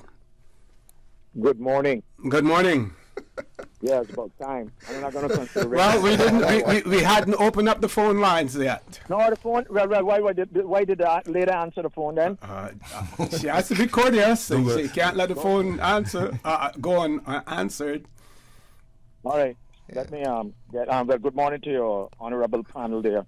Good morning, sir. Good morning, Lord Graham. Yeah. I call in about one thing, but because you all was talking, I got touch on. OC said something about Caymanians and not being lazy. No, OC, we're not lazy. Just that minimum wage made our people just don't want to work. That's that. So we only can talk about that later. But not that we're lazy. We're the first people here. We wasn't lazy. What about when they got to clean up? I see people out there by the 1,000 because they're making more than $6 an hour, so they're not lazy. Another thing, my good friend Theresa spoke about people committing an offense and they go and pay the fine and continue doing the same thing. It's the same thing with immigration. They work outside the work permit, they commit immigration offenses. They don't go to court no more. They do something called administration fine or something like that, and they do that, and then they leave them on the work permit that they're on, and they continue doing exactly what we're doing. They're just being more careful. They just go there and be more careful, but they continue doing the same thing. Back in the day, permit would have been canceled, and we escort you to the airport, right? So it's just like you can do anything you want here now, and there's no repercussion about anything. Another thing I want to touch on is that the 2% that was added to import duties, right? Which it affect me because I take my garbage to the dump. I don't take my garbage. But that 2%, why didn't that be earmarked directly for environmental? So where my good friend Ms. Theresa committee could tap into those funds to do things that will beautify the Cayman Islands, get the nice garbage cans and all those kind of things. I think that 2% should have gone directly to that because it was associated with garbage fee. So I think that should have been earmarked directly for that. You have another point? Because I was going to answer that. No, that's it. That's it for now. Okay, well, thank you, Lord Graham, for your input. I was hoping that you were going to say a whole lot more, but you said enough for us to chime in on. Just to answer the question about the 2% fee collected on duties for any goods that are imported, it goes into general revenue, and I agree with you. We do not do a good enough job on earmarking certain fees for certain purposes. Within our revenue collection, there is not many situations where revenue is collected where it's earmarked for a specific purpose. I think, to be honest with you, the only one is the what's it called? The fund for Environmental Protection Fund. I think there may be another one, but most revenue goes into a general pot. And this has been much of a discussion to say if it's collected under the premise of a certain thing, it should be earmarked. But that could create, because we haven't done it properly from the very start, it would create a bit of a revenue mess. Because you'd have to almost refine all of the different revenues collected specific for certain purposes. I'll give you another prime example. Revenue from DVDL was supposed to go specific to roads. That doesn't happen. But I do think it needs to be reviewed, that it goes specific for things. But I want to highlight that by saying also that this government and my colleagues have given me as minister the support necessary from a financial perspective for this beautification committee. Now, there needs to be other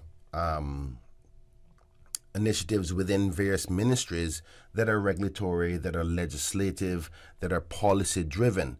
But I can't say that there hasn't been money allocated within the budget for beautification.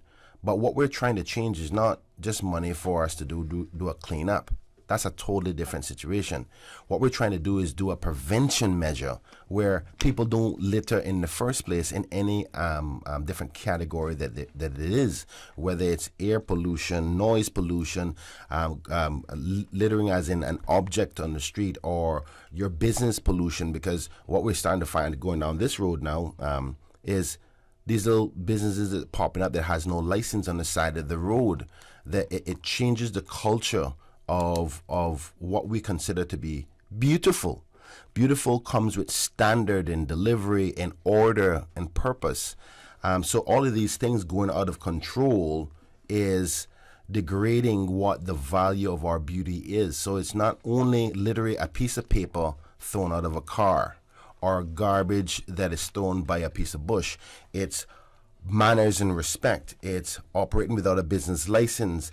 It's peeing on the side of the road. It's taking your car and I'm going to show you a picture after this, OC, and forgive me for my frustration this morning. On West Bay Road, not the West Bay Road matters, somebody was changing a transmission on the side of the road. Wow. Those are one of the areas that really bothers me, because you're not supposed to be doing such a industrial behavior in open public. You tow that car away to a location that is zoned for that kind of behavior, but they would literally jack the car up and do work on the side of the road while, we're in traffic going home, or tourists are passing by, or we are passing by, and I go, "Excuse me, sir, what are you doing?" "Oh, man, I just changed one transmission." I said, on the side of the road, I said, you should have picked up the car should have been towed somewhere else and do it somewhere else. But that's the culture that we're talking about. And one way to fix something like that, because we've seen it many times, is changing the legislation in the NRA. As a matter of fact, I think NRA Act, now the National Roads Authority Act, already has provisions in it to say you cannot do certain things on the public road, and those vehicles should be removed immediately. Because they present a hazard, to the public as well. Yeah. We've reached the top of the hour. Headline news. We want to thank that caller as well, folks. Please stay tuned. The conversation with Minister Bryan and Ms. Theresa Pitcairn will continue after headline news. Today's biggest news. Radio Cayman, your voice, your choice. Local, regional, international. This is Headlines from Radio Cayman's newsroom. Today's biggest news. The Headline News is brought to you by Health Services Authority and the Ministry of Tourism and Transport. 21 new stingrays are tagged as Guy Harvey Foundation hits the waters for part 2 of the 2023 biannual stingray population survey. In a Facebook post, the organization says over the 3 days, 99 out of the 106 southern stingrays were processed. Weather conditions at the Burning Man Festival in the U.S. have eased enough to allow revelers to start leaving. Heavy rain had turned the event, held in the desert in Nevada, into a mud bath. The ground is now dry enough for vehicles to drive on without getting stuck, and pictures show camper vans driving out of the event. Some 72,000 people had been stranded at the festival, but organizers say they are ready for a mass exodus from this morning. And Ukraine's defense minister has confirmed that he's leaving his post. He led the ministry since before the start of Russia's full-scale invasion in February 2022. President Volodymyr Zelensky announced his dismissal on Sunday, saying it was time for, quote, new approaches in the defense ministry. Those are your headlines. I'm Carsley Fuller. Today's biggest news. Radio Cayman, your voice, your choice. Local, regional, international. This is Headlines from Radio Cayman's newsroom. Today's biggest news. The Headline News is brought to you by Health Services Authority and the Ministry of Tourism and Transport. It's one of the best moments of your life when you welcome your baby into the world. The HSA's Experienced Women's Health and Maternity team provides the highest quality of care throughout your pregnancy and delivery.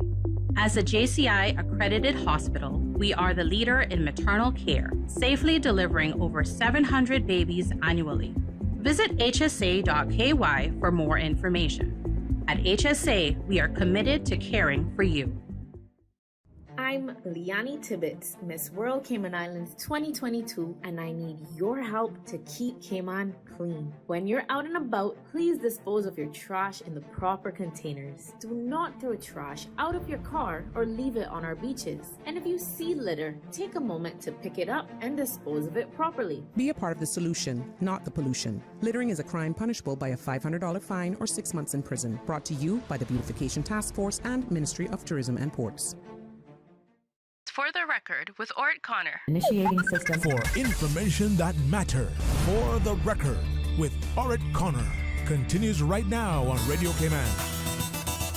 Good morning. Welcome back to For the Record. In the studio with me, Honorable Kenneth Bryan, Minister with responsibility for tourism and transport. He stepped out of the studio for a second. And Ms. Theresa Pitcairn, who is the chair of the Cayman Islands Beautification Task Force. Ms.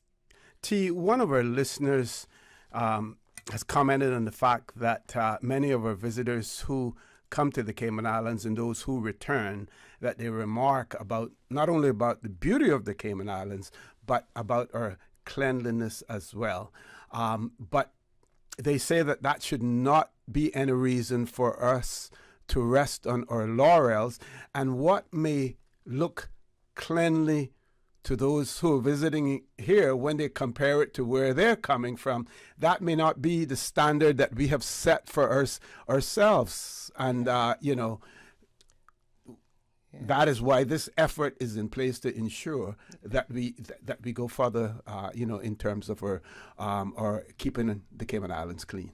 So yesterday, I started to share with you during the break about the work that I tend to do at the weekends with the support of some of the team members. And again, I have to highlight the role that Mona, Ashley, and those others play in making sure these things are done. They're accustomed to receiving emails from me 4 or 5 o'clock in the mornings. But in one of the letters that I shared with one of our public partners yesterday, I said, we know that the choice to litter passes through cultural lenses, norms, and values, especially in a multiple diversity community such as ours. This is to touch on what the minister and you were just alluding to. We have people that are here that have different values from different community, and we also know that if you drop one stick of bubble gum in Japan, you go to jail for that. So there's no reason why we can't adopt policies that we believe to be in our best interest as well. And as you rightly say, underscored in our Constitution. One of the constant complaints that we got from people, especially those sending us videos and pictures on the WhatsApp, was that the police has no interest in actually observing their responsibility. And I mean, if someone said it to us one time, they said it to us a gazillion times. We met... But if I could interrupt you for a second there. In most jurisdictions, that really is not the responsibility of the police. And maybe that is something that we need to look at here. I know. So, in fairness, like I said, we met with the Commissioner of Police. He gave us a lot of his time, and Heather, myself, and 2 other folks were there, and we spoke. And he recognizes that the police there is a certain public perception about the role of the police and what they're required to do. But what came out of that conversation, in addition to there was it was a difficult conversation to the extent that we were full and fair and candid. He was open to criticism. He absorbed it. He didn't get upset with us, and he just said, if this is true, it's true. And then he sought then to explain some of the internal issues. So I'll just leave that. Yeah. But some of the things that came out of that was that what we want to do is to develop policy that will allow on-the-spot ticketing for litter offenses. So instead of placing the stickers on the cars that need to be replaced, persons will be issued for tickets for derelict vehicles as well as littering instances. So that's one of the things that we want to do. We also want to have the public can use court set rulings on any person or any individual that's coming in that have seen to be broken the law. We also want to reiterated the need to have reporting follow-up programs and systems identifying specific persons that will have that responsibility.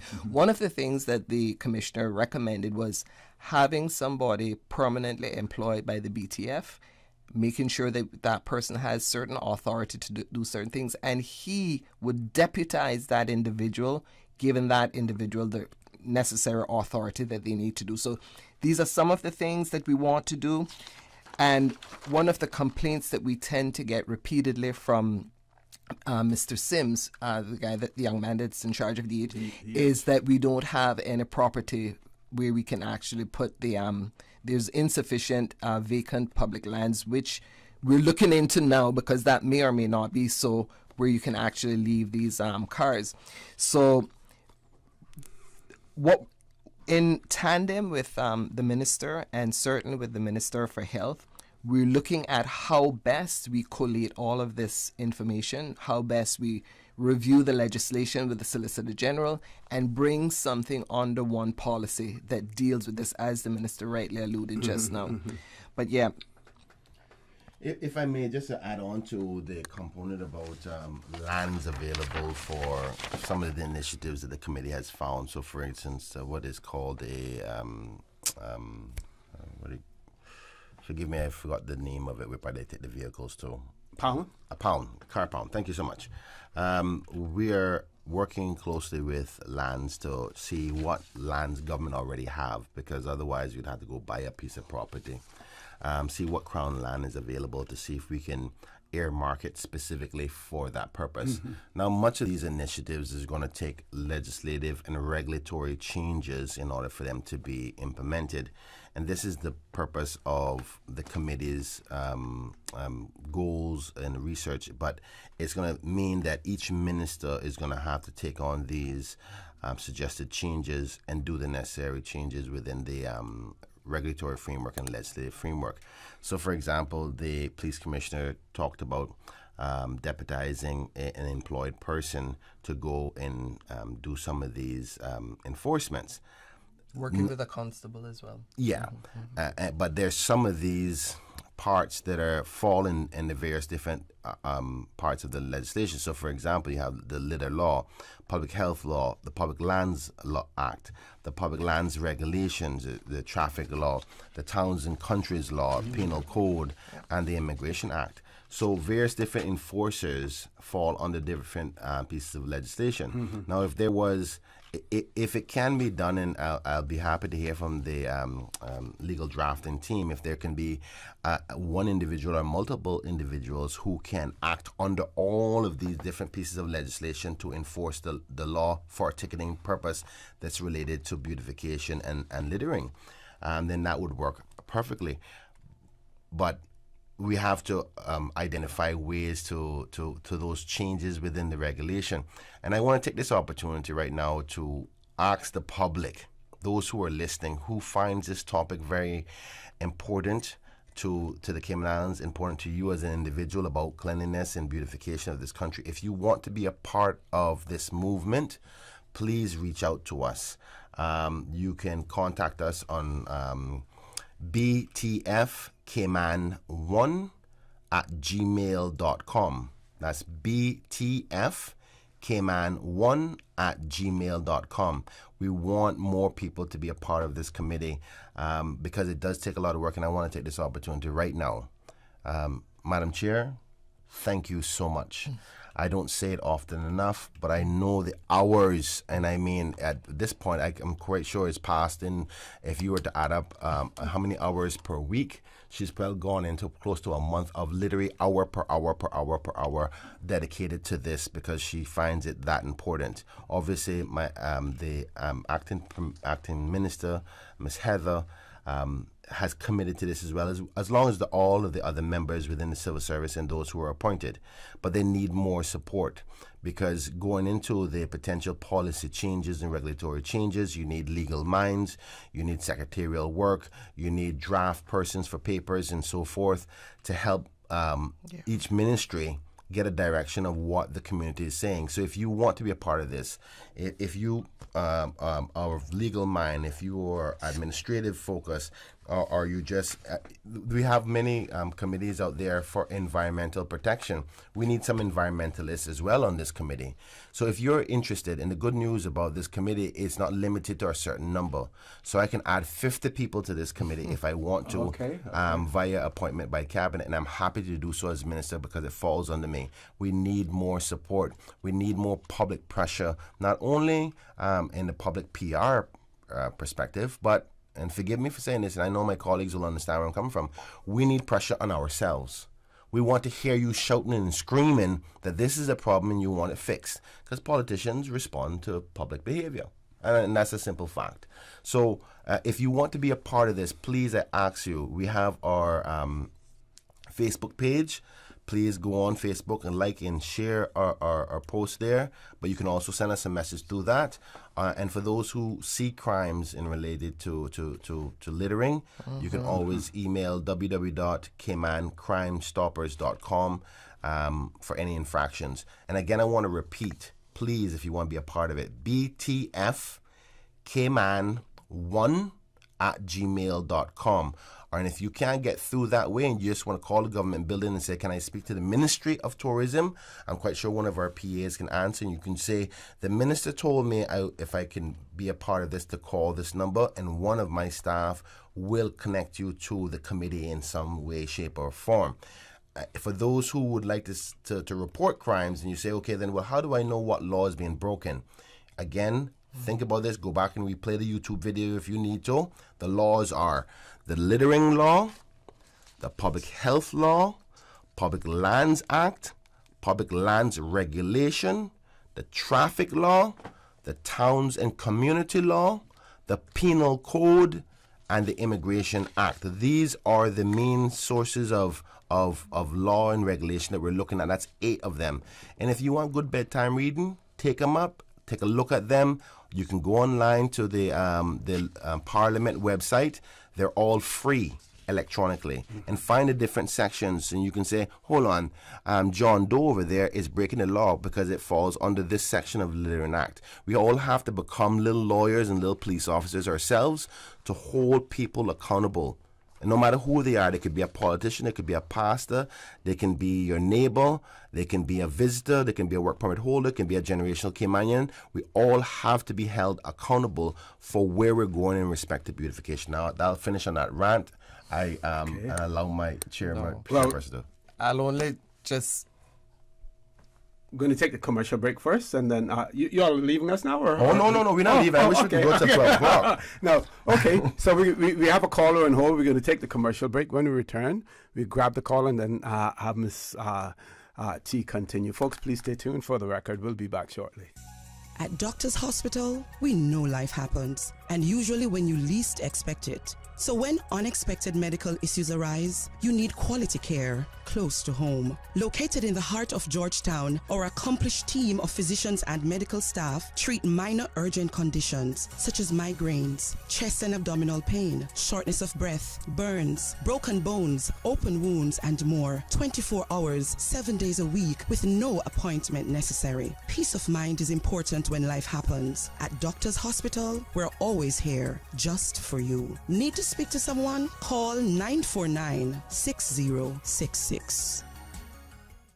Upgrade your connection with Digicel's all-new postpaid plans. Experience the freedom of endless local calls, more any use data to browse, entertainment data for Netflix, Spotify, YouTube, and TikTok, and endless social data for WhatsApp, Instagram, Facebook, and Twitter. That's not all. Stay connected when you travel with roaming data for the USA, Canada, and the Caribbean, and make calls while abroad with more international minutes than ever before. Stay connected on the fastest, most reliable network. Make the switch today.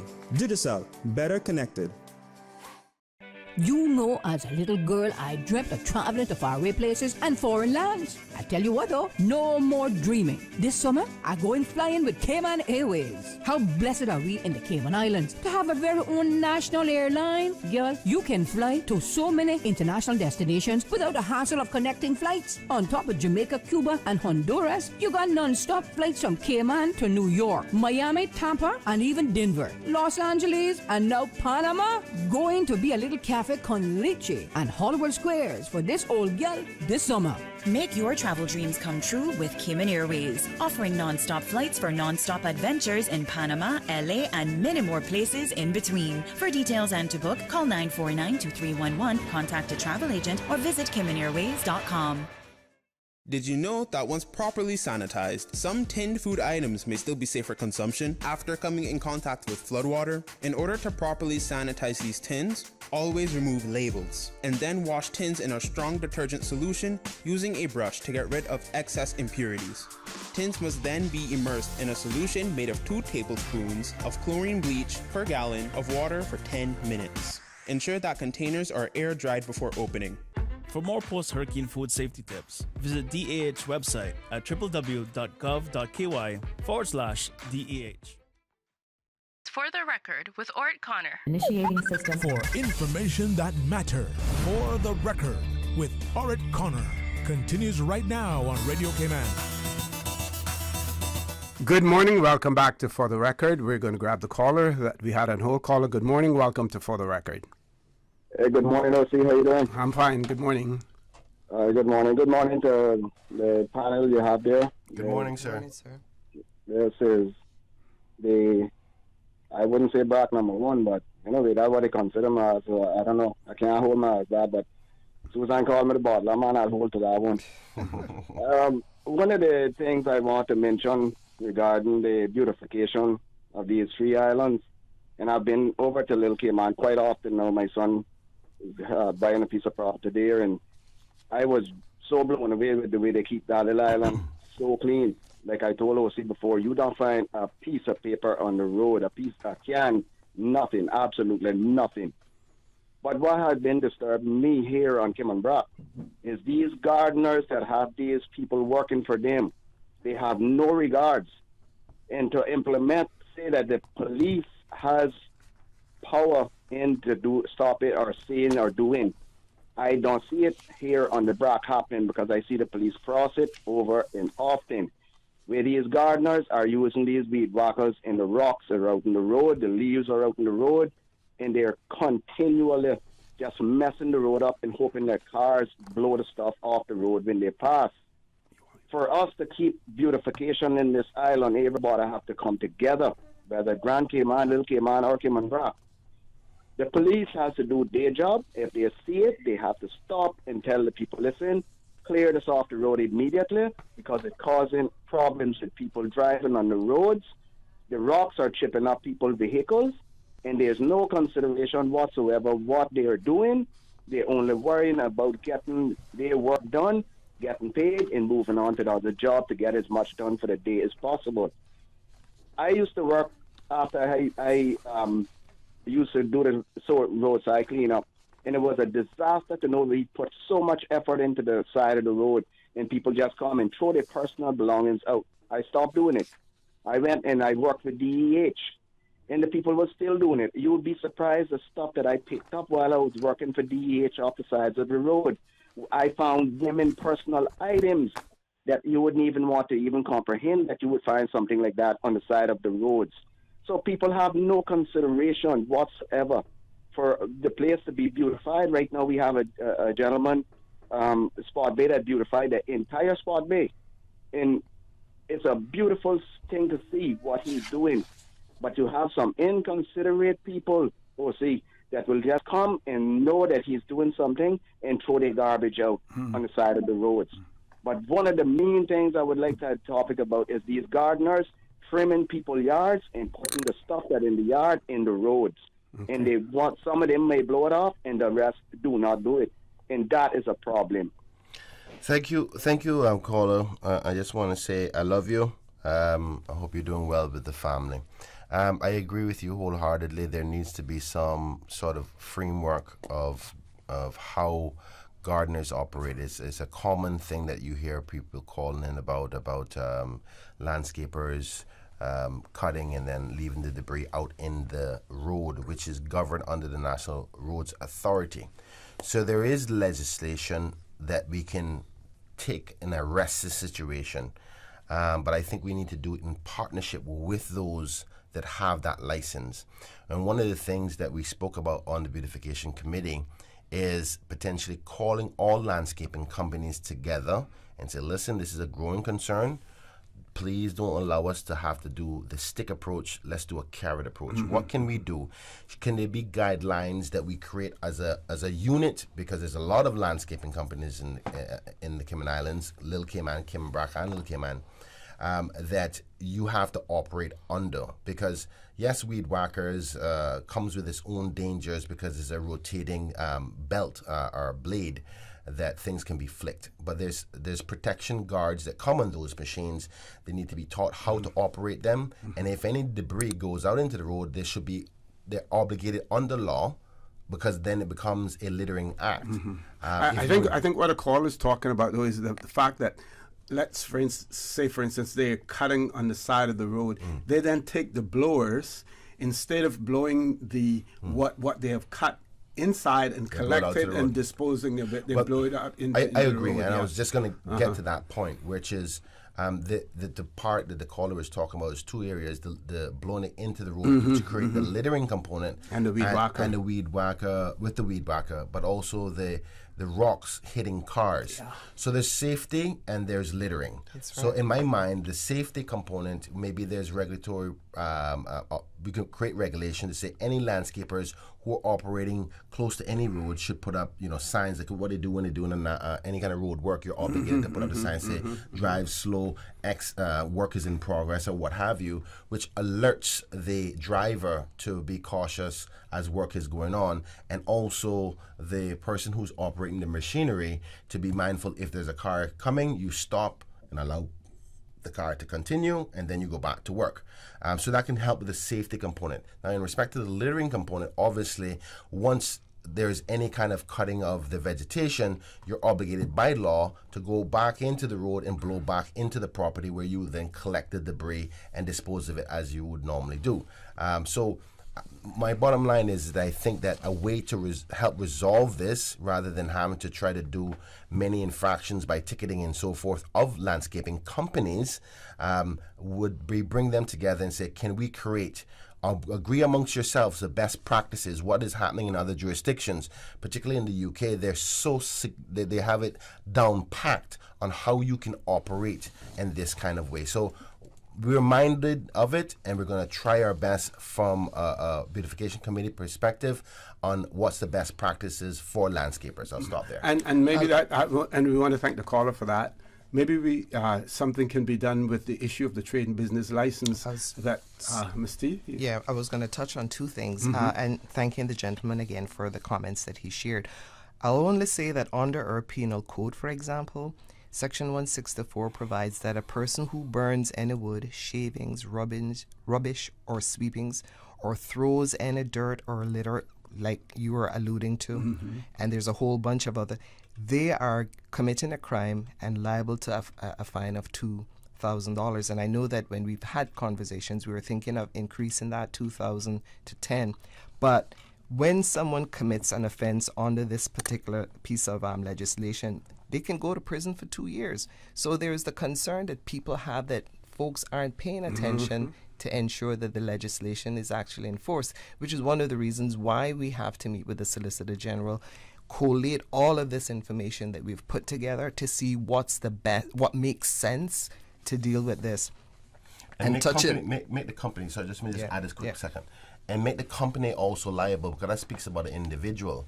Now, if a company can be also fined as a result of their employees' behavior and common practice, then the company will ensure their employees operate in a particular way. So we want to add the component of companies on there. It includes that as well.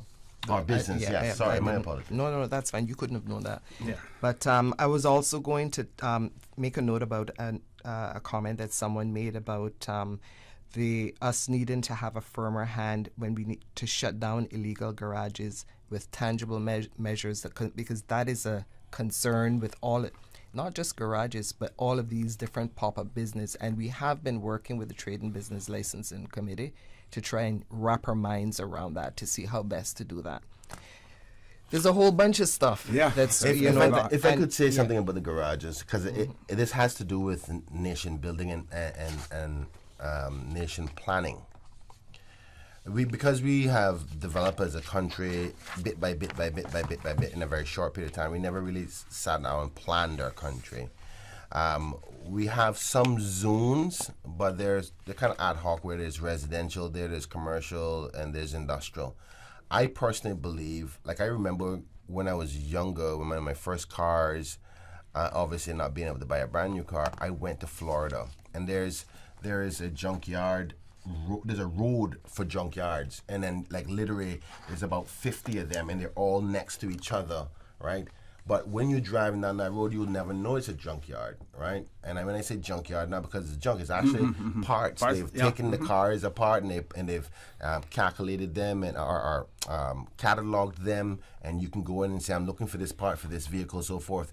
And you almost coming into a beautiful office, but behind the office, which is protected from the view of the public, is this, derelict vehicles, not derelict vehicles, but vehicles, parts all over the place. It doesn't look so attractive. And I believe that we should create a zone specific for mechanical work and so forth, because what we're having right now, and I know everybody has seen it, garages are, there's just this attitude that you can do a garage anywhere. Like, a couple months back, I had to ask some of my neighbors, not close to my house, but just about a half mile away, are you opening a garage with like 7 cars? And they're all working on them. But where do you cross over with a person personally working on their cars that they has as a hobby, and you actually fixing a car? And the guy like, no man, this is my personal car and I'm fixing my friend's car. If you're fixing your friend's car, is that a service? Because this is that blurred zone, that gray area, is where they try to get out of the culture of creating garages in residential neighborhoods, and that's not right. It's against their business. If they have a business license, it will be against their business license principle, and the business license, trade and business license, I know shouldn't be, at least in my mind, giving a license to operate a garage in a residential area. But isn't this where smaller communities come into play? You have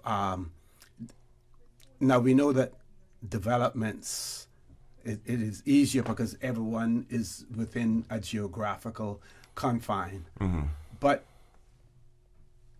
neighbors next to this person who has all these cars there and fixing cars for his a vehicle for his friend as well. And some people may not want to get involved in it because they say, I don't want to create any personal animosity. But this is where the community comes in to say, listen, we all live here. You cannot do this. And not only that, it affects the value of your own residence. And your behavior may devalue my home. So we all have a place in this, and don't feel like you're a boy. You don't want to be, because I know a lot of people are like, I don't want to get caught up and I don't want to be mean, but you have to be able to communicate. Why Cayman has been successful is because we were a group of people, and I say we was because we're not there anymore, because there's a lot more different Caymanians than there have been, and many of our own traditional generation Caymanians have lost their way in respect to this kind of behavior. So by all means, I'm not saying this is all everybody else's problem. We are just as comparable in this as well. But we have lost it because we used to be afraid to be perceived as not holding ourselves to a certain standard. You'd hear, like, you imagine, look at Suzanne's house.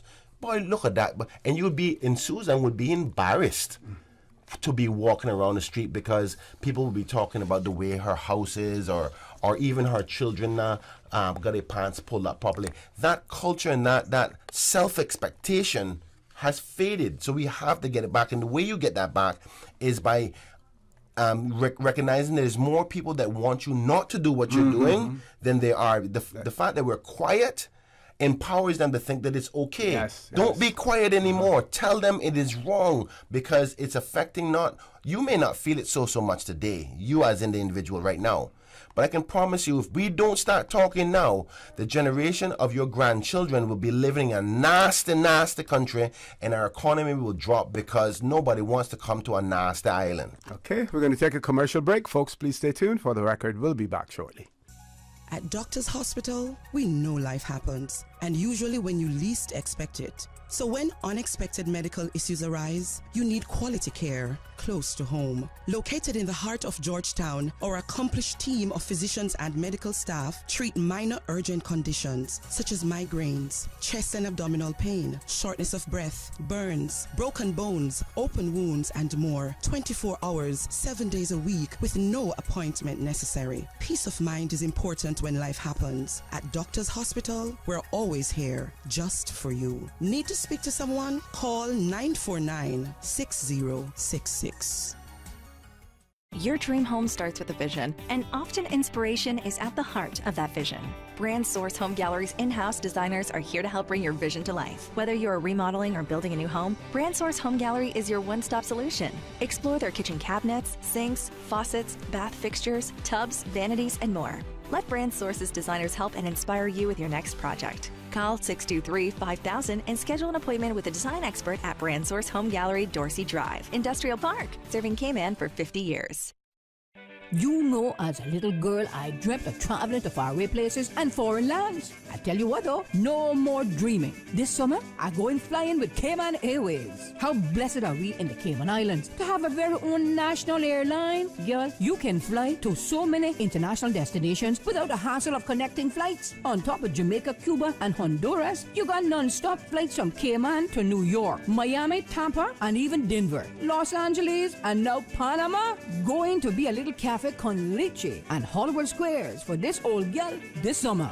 Make your travel dreams come true with Cayman Airways, offering non-stop flights for non-stop adventures in Panama, LA, and many more places in between. For details and to book, call 949-2311, contact a travel agent, or visit CaymanAirways.com. For the record, with Orrett Connor. Initiating system. For information that matters. For the record, with Orrett Connor. Continues right now on Radio Cayman. Good morning. Welcome back to For the Record. We have a few callers on hold, and this WhatsApp message that came in as well, and this person wanted to know whether or not the beautification campaign and the beautification committee are also involved with the beaches as well. And they say nameless Smith's Back-A-Dare, also known as Smith's Cove. They say that it urgently needs addressing. It's in a deplorable state. It's being used and abused in every form and fashion. Every Tom, Dick, Harry, Fluff, and Fanny, who have no respect, care, or value for this last little beach. As one of the few Caymanians who use this beach has used this beach for over 40 years, I do care about this little gem. Hopefully, it can be looked into and addressed as soon as possible. Let's grab one of the callers as well, and then we can answer both at the same time. Caller, good morning. Welcome to For the Record. Hello? Yeah, good morning. Go right ahead, caller. Yeah, morning, O.C. Morning. Yeah, morning, Kenneth. Morning, Miss Theresa. Morning. Good morning. Yeah, this Elvis from the Bronx. Yeah, you know something really what I want to find out. I need somebody to answer this question. Why am I excluded from anything that I want to help my own country? I've been preaching about littering for 15 years, 20 years. Everybody got a phone. I said, raise the price on it. Take a picture. Because all you can hear about evidence, take a picture. If I take a picture of somebody littering, I got $100. That's community policing. But it never happened. But anyhow, I want to realize what's happening now. And Miss Theresa, I would like to find out who's in charge of Cayman Rap, because I seen a sign come put up on my store, but nobody had the courtesy to say, well, Elvis, would you like to participate in this?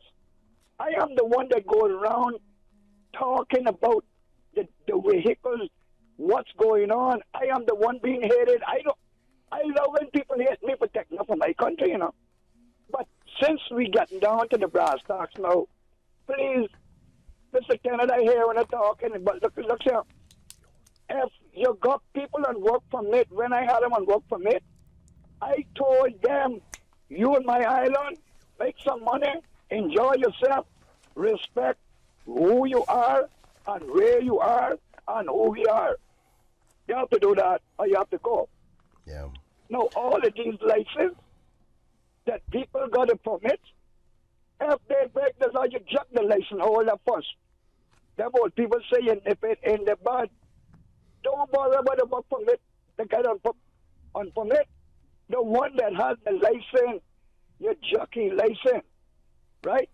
That's where we're dealing with from now. And I want to find out something. You know, when we came on here, I get him, oh, this East End and this Bond down at this West Bay at this George. But tell me something now. What Canada come out and say, is Jamaican doing this? Is Filipino doing this? Is Honduran doing this? Is American doing this? Is Englishman doing what? The people.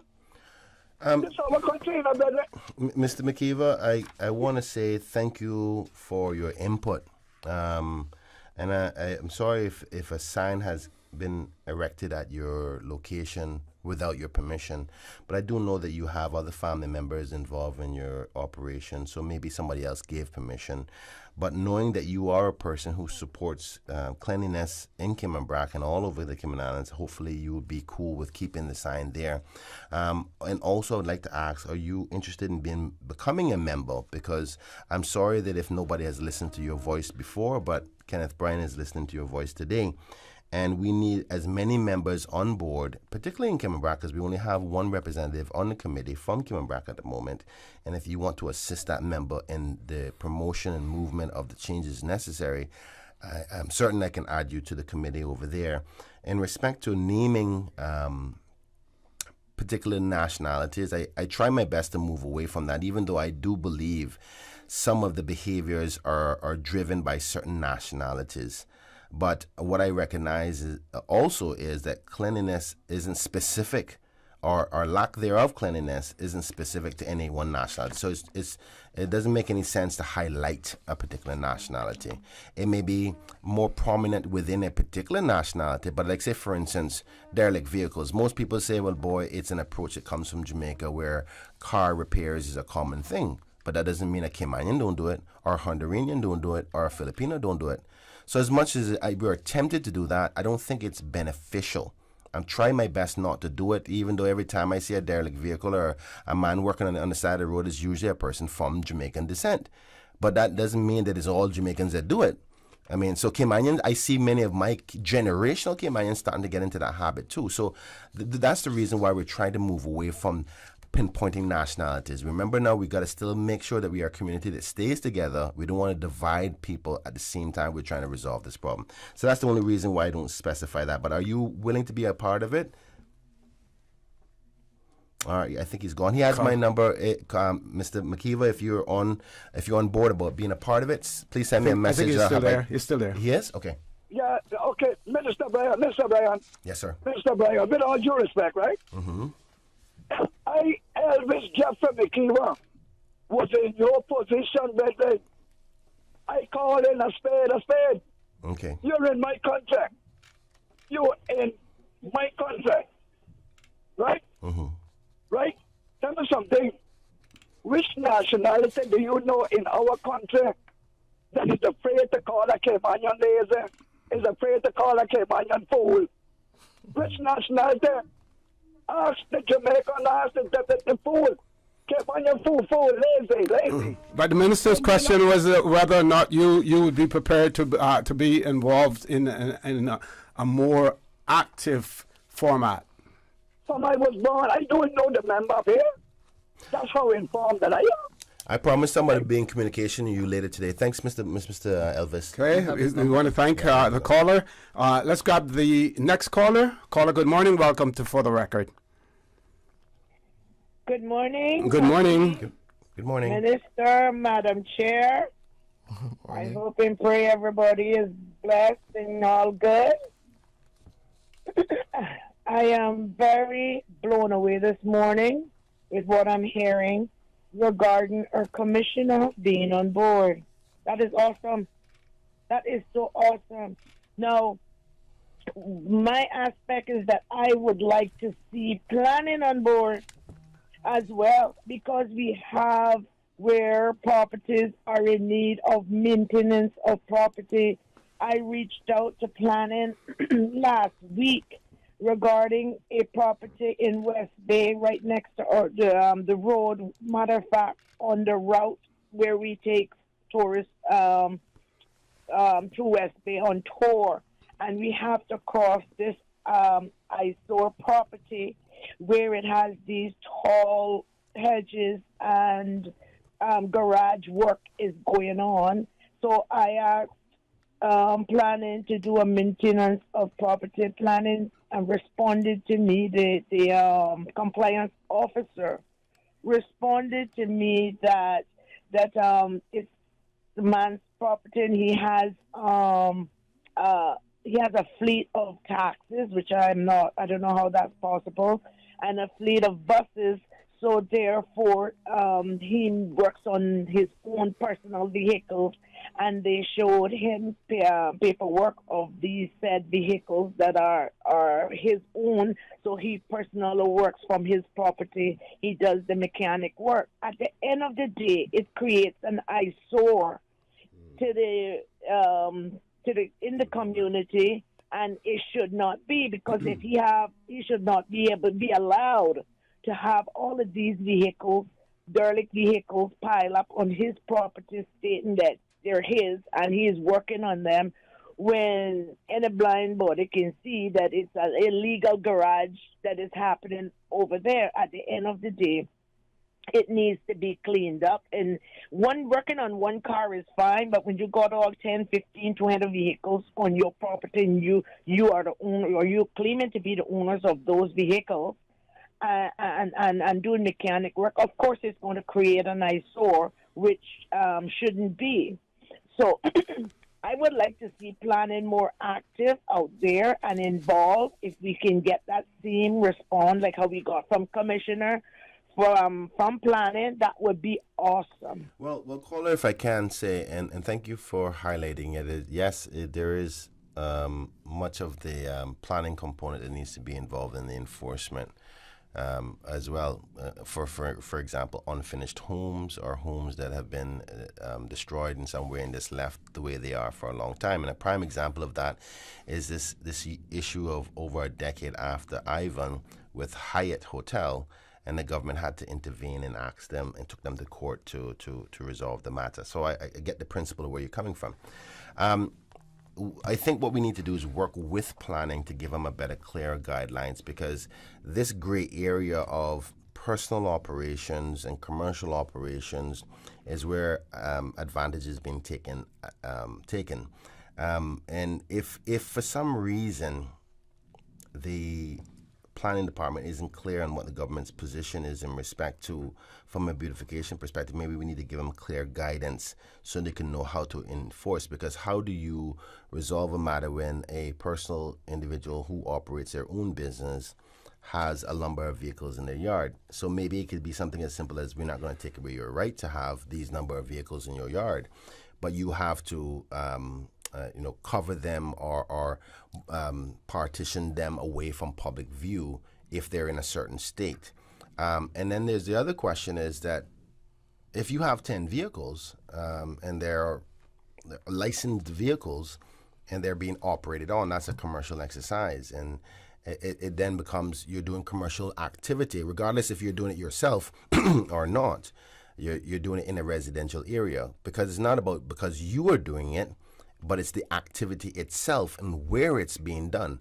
Because that's why I was talking about development and planning of any one country, that you do it in zones. So you don't have a residential zone having commercial behavior in there outside of the ones that are supposed to be licensed in that area. So in some residential area, you have commercial activity like a small convenience store or something like that. But the principle of what you're calling about planning, yes, we need to ensure that they're on board. I know that the Minister for Planning is a big supporter of protecting the country by way of its operations to make sure it meets the standard. So I'll ask him to ask somebody to come on board. Okay, thank you so much for your I want call. to thank that caller as well. Folks, we have to take a commercial break. Please stay tuned. For the record, we'll be back shortly.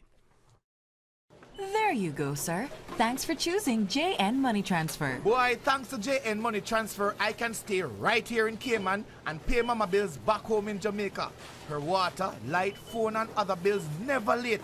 Every month I pay everything in one place. Make payments to over 30 companies in Jamaica through JN Money Transfer. Fast, affordable, convenient. Call 1-800-744-1163 for details.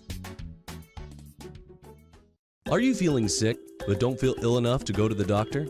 Ask your pharmacist for advice. Here at West Bay Pharmacy, our pharmacists have been trained to offer helpful, easy-to-understand advice on the treatment of everyday minor ailments for yourself and all the family. Anything from headaches, cough, and sore throat to cold sores, our pharmacists will know when medical help is needed and will not hesitate to refer you to your doctor if your symptoms demand it. Like doctors, our pharmacists have a professional code, which means all personal information you give them will be treated in the strictest confidence. Visit us today at West Bay Pharmacy, where we care about your health. Tune in every Monday through Friday at 12 p.m. for Radio Cayman's Midday Newscast. Radio Cayman, the People's Station, your trusted official source for the latest news. The 12 p.m. news is proudly brought to you by Health City Cayman Islands. World-class healthcare within your reach. For the record, with Orrett Connor. Initiating system. For information that matters. For the record, with Orrett Connor. Continues right now on Radio Cayman. Good morning. Welcome back to For the Record. A few WhatsApp messages here as well. This person says that we need to have greater emphasis on the litter control starts at home. Children need to be taught at a very early age so that it becomes second nature not to litter.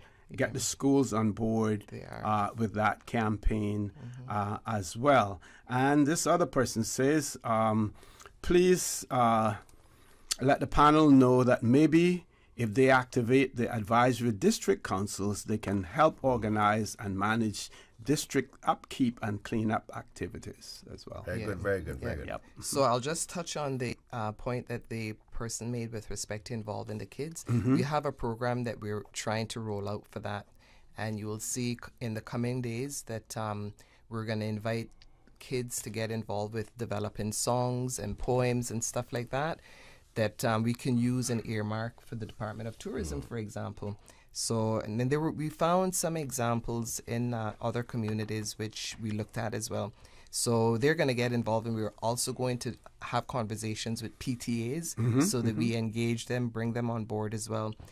I also want to, the lady that called in about the Smith's Cove, I just want to say that what we're going to do is try to include signages in various areas in registered public access areas such as Barkers, West Bay, the 7 Mile Beach, South Sound, Spots, Peter Castle, Bordentown, East and North Side, Cayman, Bragg, Little Cayman. And I've just spoken to the minister with respect to Smith's Coves, which he will touch on. When the lady called previously with respect to the NRA, I want to tell her thanks for the points that she raised, but I'd also like to share that when we spoke to the Commissioner of Police, he did speak of police patrols that would remove trash and vehicles without notice once they're in violation of the law. But this is one of those initiatives that we have to ensure that the Solicitor General gets engaged with, and something that we can implement with respect to this policy. So those are just broad brush with some of the things that we're trying to do. And I know, OC, you don't like it when I got to run, but I actually I was here a little bit longer. And I want to, and I really, really want to thank all persons thus far that has been involved. I can speak to the committee that the minister has allocated, who worked and worked. I was saying to OC during the break, there are many public Monday holidays when people come out, we get together. I tease one of them and I say that I'm not going to show up unless they cook oxtail and rice. But they come out, we meet at 9, we leave at 5, and we do this routine. So this body of work is not just me. It's about a wide group of people who have been involved and so on. And I want to thank the minister. He's always available. When you send him something, he responds. So that is kind of kosher. Great. Yeah. And that's why he knows he keeps me on board. Because if you don't, you're gone.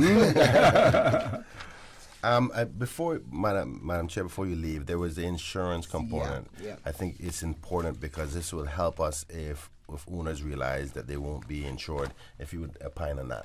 Yeah, so one of the concerns that people have raised consistently, in fact, as recent as this morning when I was coming out, someone said, don't forget to raise this as well. When someone purchases a car, say day one, 2005, and that person sells that car 2006, if the transfer isn't effected properly, when that particular vehicle is sold, and many times, 10 times, 15 times, the person who is really responsible for the derelict vehicle is the original owner of the car. And I understand that there have been recent decisions by the courts saying that that legacy is going to stop. So you can't hold that initial purchaser and owner of the car responsible. For example, someone may get in an accident and you don't have any insurance, and so the person who is at fault will not have had the insurance, and the person who is not at fault, end up absorbing that risk. And I know Sandra, I think she raised a similar issue of something that transpired recently, but in a different context.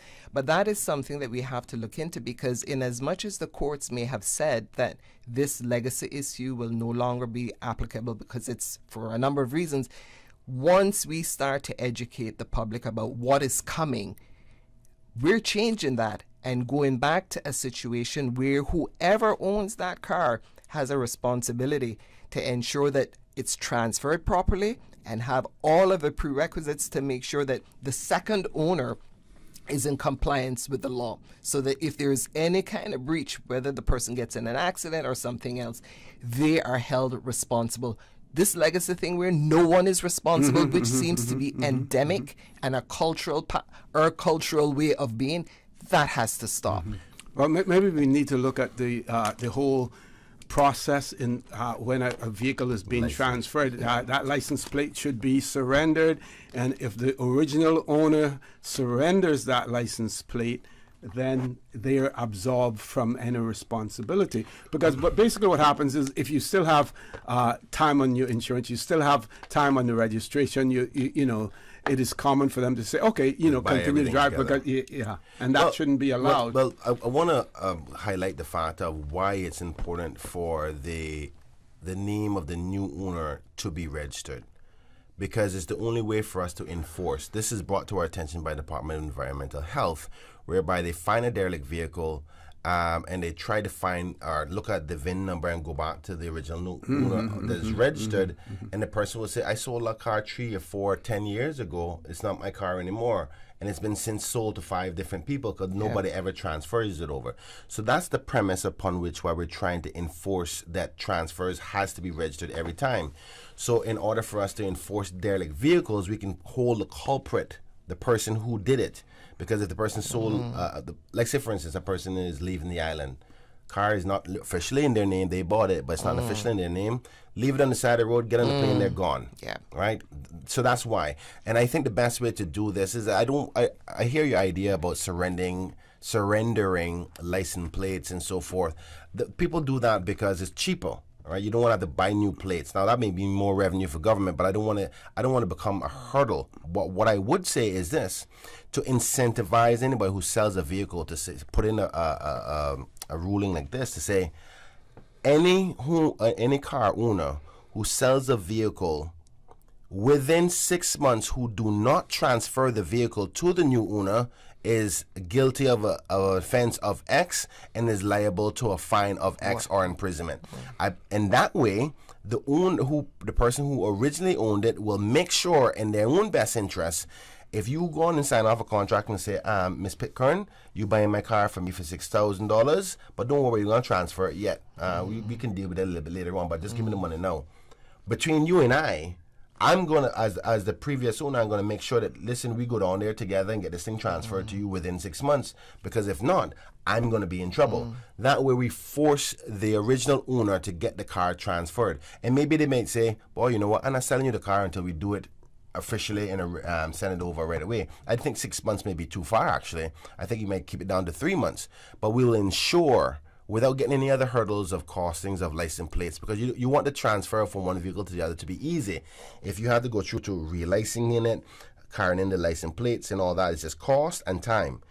The transfer part, make it be on the person who is the original owner. If they don't transfer it and they've actually sold it and we can find evidence of that and did not transfer it, you're liable. And then all the owners will stop that behavior. Okay. So I think, though, OC, and I'm going to leave with this, the whole messaging this morning, and I'm really grateful to have the minister here, because you can hear how impassioned he is about this whole.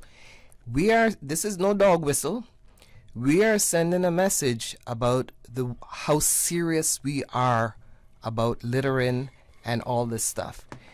It's unacceptable. It will be discontinued. The minister knows that, if he ain't serious, I'll go on long time. He convinced me that he's serious, and we are going to take real steps to hold folks accountable. And I'm not in the business of shaming folks. People know that I don't do that. But this is the first warning. When I'm back and folks aren't compliant, I will call names. Yeah, okay. And on that note, Magan. Thank you, Madam Chair. Did we get permission for an extra 15 minutes? Yes. Management has obliged. Thank you so much. They've given permission. We of course, at 10 o'clock, we go to the news and then we return. Are you ready for us, Miss Susan, yet? We still have about 2 minutes, or can we come to you now? In the next 2 minutes. So we have 2 minutes before. So what I would like to do now is, obviously a lot of the listeners have heard a whole lot this morning. Again, I want to reiterate the fact that we needed more committee members to help with this initiative, because this is going to be a transition for it's not going to happen in 6 months. This is going to continue for a while we change all legislation, regulation, and approaches and policies. So if you want to be involved, again, you can call the Ministry of Tourism, or you can email us at btfcayman1@gmail.com. When we come back from the news, I want to call in. I want to hear what your feedback is. I want to hear if you're happy with what you're hearing or what other areas you want resolved. And I want you to be quick and concise, because management has only given us 15 more minutes. And if I can get 5 calls within that, that'd be really, really grateful. So if you have a point, call in quick time and say 30 seconds, boom, this is what I think. That will give me an idea of what the public is responding. And if you have any new callers, I would love to hear from you. So when we get back from the break, I want to hear from you callers. Okay, Miss Susan, top of the hour, 10 o'clock. When we return, the conversation with Minister Bryan will continue, so please stay tuned. You are listening to Radio Cayman, the voice of the Cayman Islands. Today's biggest news. Radio Cayman, your voice, your choice. Local, regional, international. This is Headlines from Radio Cayman's newsroom. Today's biggest news. The headline news is brought to you by Health Services Authority and the Ministry of Tourism and Transport. No cruise ships are visiting today. In fact, the next arrival won't be until Wednesday, when Carnival Vista and its up to 3,600 passengers are set to stop. The full cruise calendar can be found at caymanport.com. Barbie has officially become the year's biggest box office hit after the doll's big screen earnings overtook the Super Mario Bros. Movie's total.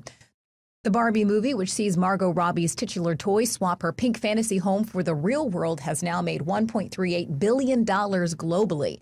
That has taken it past the $1.36 billion taken by the Super Mario Bros. Barbie has also helped the U.S. summer box office reach $4 billion for the first time since the pandemic. And U.S. President Joe Biden has said he's, quote, disappointed that his Chinese counterpart Xi Jinping plans to skip the upcoming G20 summit in India. Mr. Biden told reporters, quote, I'm disappointed, but I am going to see him. Beijing said today that its premier would lead China's delegation at the summit in Delhi next week. Mr. Xi and Mr. Biden last met at the G20 summit in Indonesia last year. Those are your headlines. I'm Karsley Fuller. Today's biggest news. Radio Cayman, your voice, your choice. Local, regional, international. This is Headlines from Radio Cayman's newsroom. Today's biggest news. The headline news is brought to you by Health Services Authority and the Ministry of Tourism and Transport. The Health Services Authority has over 120 world-class physicians offering the most comprehensive range of specialist services on island. Our dedicated team of professionals provide the highest quality care in orthopedics, interventional radiology, women's health, geriatrics, and a host of other specialist areas. We are a JCI accredited organization with a proven record of excellence. At HSA, we are committed to caring for you. For more information, visit hsa.ky. I'm Kenneth, Bryan, Minister for Tourism and Ports, and I need your help to keep our beautiful islands clean. Littering is unsightly and negatively impacts our tourism industry, which is crucial to our economy. Keeping our islands clean is everyone's responsibility, so let's all work together to keep the Cayman Islands beautiful for generations to come. Be a part of the solution, not the pollution. Littering is a crime punishable by a $500 fine or 6 months in prison. Brought to you by the Beautification Task Force and Ministry of Tourism and Ports. For the record with Orrett Connor. Initiating system. For information that matters. For the record with Orrett Connor. Continues right now on Radio Cayman. Good morning and welcome back to For the Record. We're going for until 10:14. We have to be off the air by then. Again, I want to thank management for extending the period of time that we can be on air. One of our listeners wrote and said, and we do have one caller on hold. We're going to grab that caller in a second. When a person or persons place derelict vehicles on one's private property, Department of Environmental Health expects the owner to pay for the removal of those vehicles, which is unfair. This is unreasonable. If one does not live near the property and does not know if a derelict vehicle is put on that property, this should be free as a landowner, not the culprit. If we want to have a free, clean environment, DEH should assist in removing such vehicles free of charge, or if it is known who put the vehicle there, then and the plate numbers, then that person should be held responsible. We know that there's some sort of a disposal fee that is collected when a vehicle is brought into the island, but it isn't necessarily... There's a difference between a disposal and a collection fee. Yes, yeah. Disposal means to take it off the island. Collection is collecting it from within anywhere to carry it to the dump. Mm-hmm. So many people think that disposal fee covers the collection process.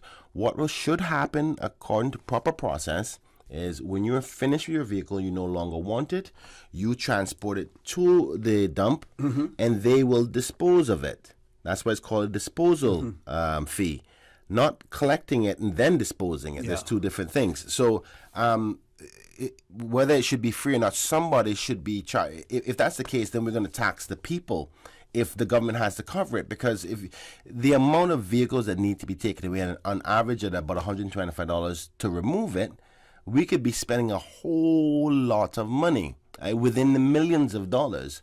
So it's either one we do removal and collection fee added to when a car is imported, and that wouldn't cover all the cars that have already been imported, but maybe that should be an option. And the risk there is also if the person then says, well, listen, I paid the fee already, so I can leave it anywhere. Exactly. That could exacerbate the situation as well. Let's grab the caller. Caller, good morning. Welcome to For the Record. Good morning. Good morning. Very interesting what you have on the subject today. I just want to say that I appreciate it very much. It's something that's long time overdue. And something that may have not been mentioned is the value of properties. Whenever a property is kept in a derelict situation, it can affect the value of that property and the surrounding properties. I think the minister mentioned that, yes. Yeah, I missed that one. Sorry. Anyway, thanks for having me and have a good day. Thank you very much. Thank you so much for calling, because you don't sound like a regular caller. So I appreciate that, because what I've been trying to get is that I want more new callers. Not that I don't appreciate the regular callers, don't get me wrong. But I want to hear voices from different corners of the room. We need to have more people saying things that won't normally say something. And you don't have to be controversial. You can just say, well, here's my view quickly for 20 seconds and then come off. You don't have to mention your name, or if you want to mention your name.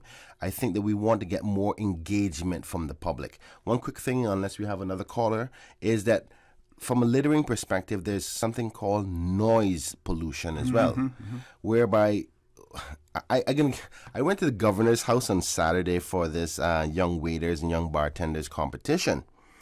And you would believe, right, that somebody was on the beach in their boat playing some dancehall music. Dancehall music is not a bad type of music, but it does have a lot of vulgarity in it.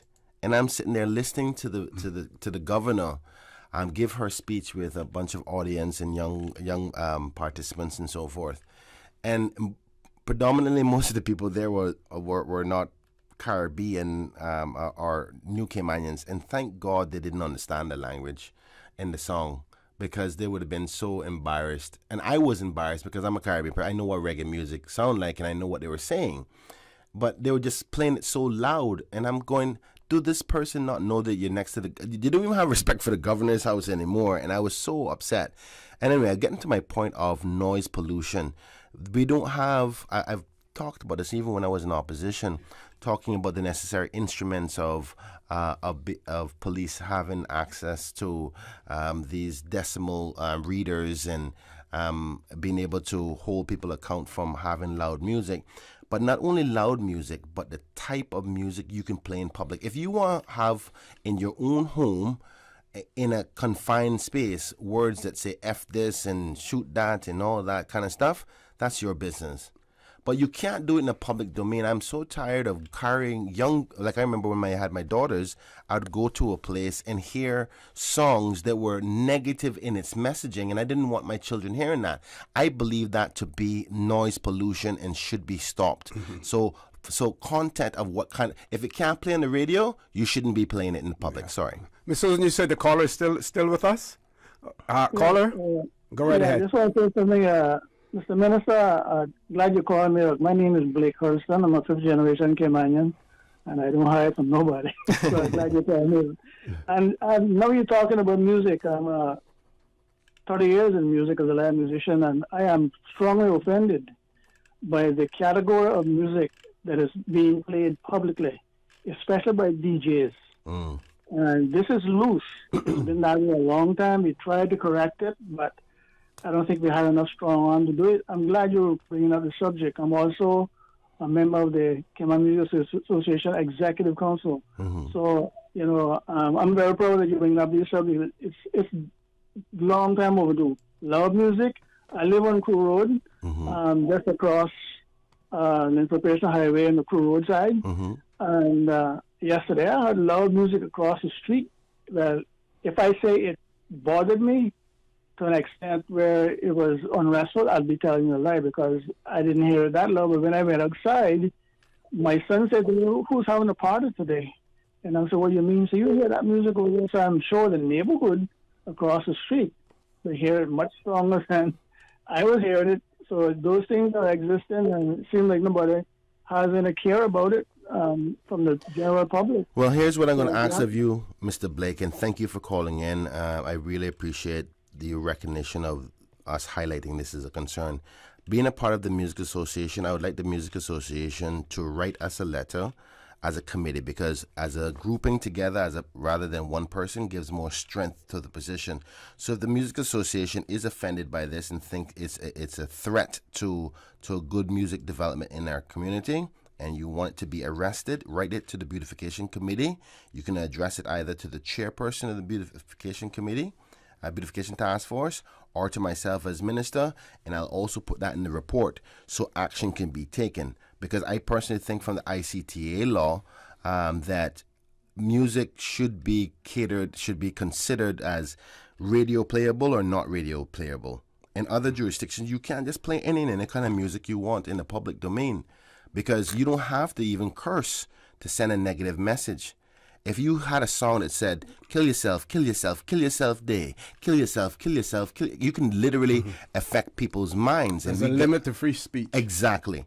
And I think we need to arrest this problem because it's disrespectful to good abiding citizens or people who don't want to be affected by your music. So if you have a major concern about that, please, I beg of you, talk to the committee and write us a letter. We'll definitely take it on board. I want to thank that caller very much as well. And this last one, person wants to know, because we have about 3 minutes left, person wants to know what is being done about dog and animal litter on public beaches, as well as individuals walking their dogs in their neighborhoods as well.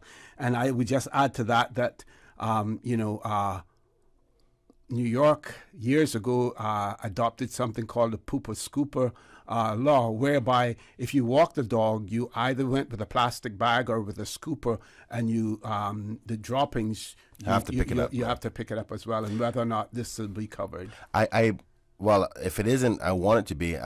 Because there's so many people who are on board with protection of animals in Cayman. I can't see it actually not being there. I can't say to you today that I know that there's legislation to cover that, but I want to say that there is because I think I've heard it before.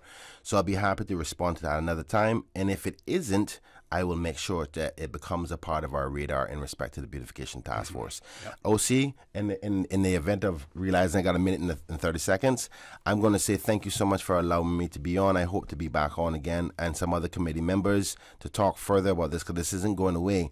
But if anybody's interested in being a part of this to help us change this narrative in this country, please, I beg you, email us at btfcayman1@gmail.com.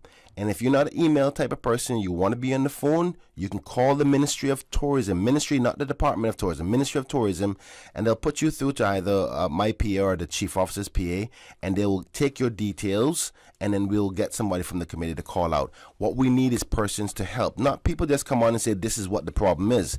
We know what the problem is. We need people who are administrators, people who will think about it from a legal perspective, from a policy perspective, as we draft these documents for each ministry to start to implement as this administration tries to change this attitude. I want to say again, thank you so much, OC, Ms. Susan, and all the staff here at Radio Cayman. Thank you so much. God bless you all, my listeners here in Grand Cayman, Cayman Brac, Little Cayman, and across the world. Okay. Have a good day. Minister, thank you very much for making yourself available as well. Folks, I want to thank all of you who continued to engage with us after the 10 o'clock and those who engage throughout the entire show as well. We want to encourage you to continue to support your radio station, Radio Cayman. Join Sterling Dwayne Banks at 12:15 for Talk Today. And as usual, we ask the good Lord to bless these three beautiful, wonderful Cayman Islands. For the Record, proudly brought to you by Coca-Cola, available across the Cayman Islands from Tortuga Distributors. Accept no substitutes. Taste the feeling with Coca-Cola. Brand Source Home Gallery, inspiring luxury.